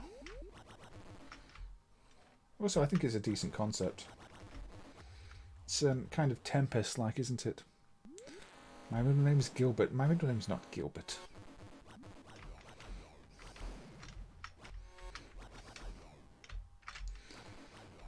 Some would say my middle name was H. Although there's nobody been asking me for blessings today, so those people are not here today.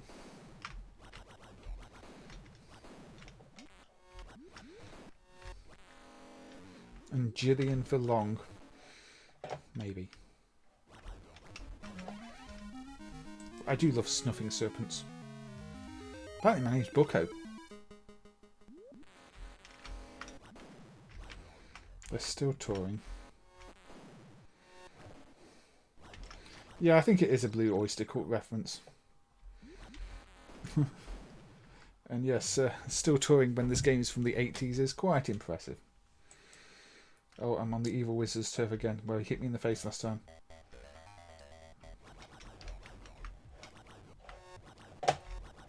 This is just a bonus round, isn't it? Yeah, he fires quick shots that they...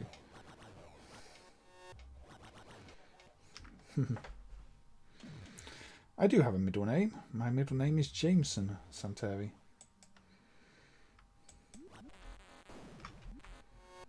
Not Gilbert.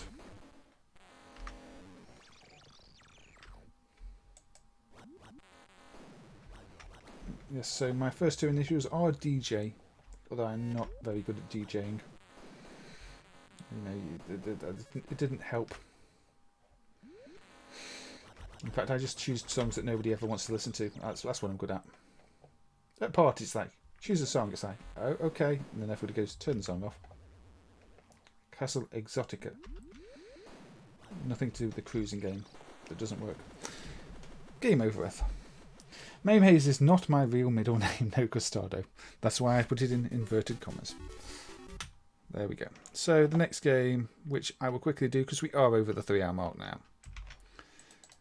But I should end on this one. There's a lot I didn't get to tonight, as always, but let's look at the Jaguar driver. Even the startup screens on the Jaguar driver are glitchy, so, you know, it's a good start, isn't it?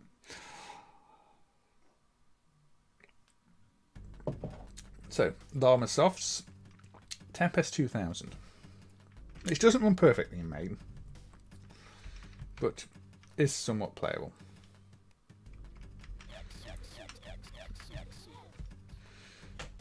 You're disappointed that my middle name is not MAME Haze. Yeah, Jeff Minter, this is probably his best game, I think. At least the one I kind of like the most. Even if it is just a Tempest sequel. But the effects and everything else going on. And the fact it's on the Jaguar, a system that is just bad. You know, it's a good game on a bad system.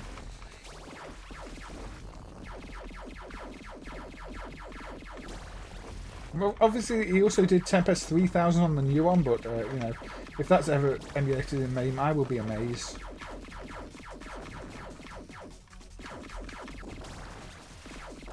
Yeah, I meant to collect the pelts, not avoid them. Now, as you can see, the shading isn't quite right on the polygons or anything else. It is a bit of a mess, but the playability is still there. I think if you use the zapper, it's a little bit glitchy too. I'm not getting that.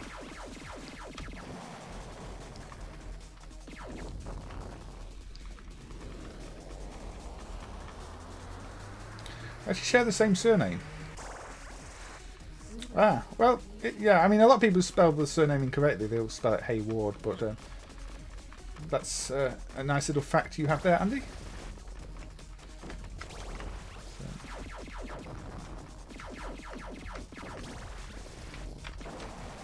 So yeah, when you do the Eat Electric Death thing, I think it's meant to have an effect that doesn't work in the MAME emulation. Because, you know, I say, the Jaguar emulation is very rough, and I think to this day, even the best Jaguar emulators aren't great. There's still things they won't run, especially when it comes to the CD games. So I'm actually surprised how well this one does run.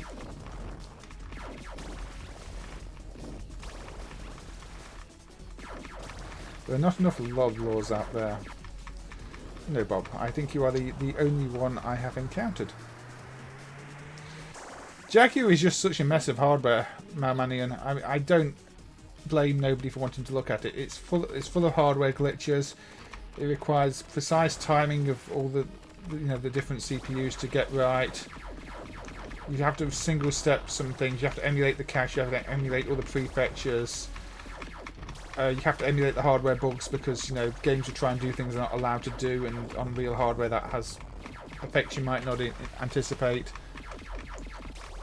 The CD format is a nightmare. I think it's a multi-session CD format that's storing data in what's meant to be the error correction areas.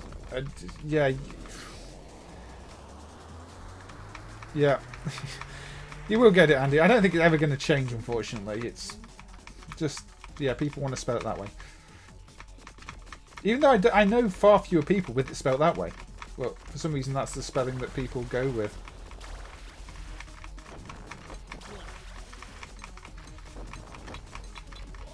Oh, I got caught.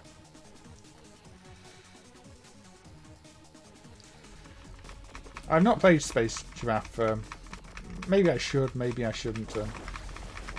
But yeah, this visually striking, this, and very playable. Some of his earlier stuff is too. But this one is always the one I think of.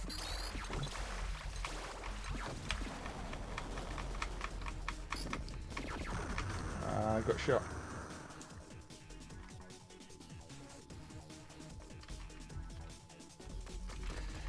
It's just... It feels like this is the vision Atari would have had for Tempest when Tempest was made as well. It just feels in tune with it. I don't know, maybe that's just because I just love the presentation here. But even without being a proper vector game, it feels right. It's more Atari than a lot of Atari things.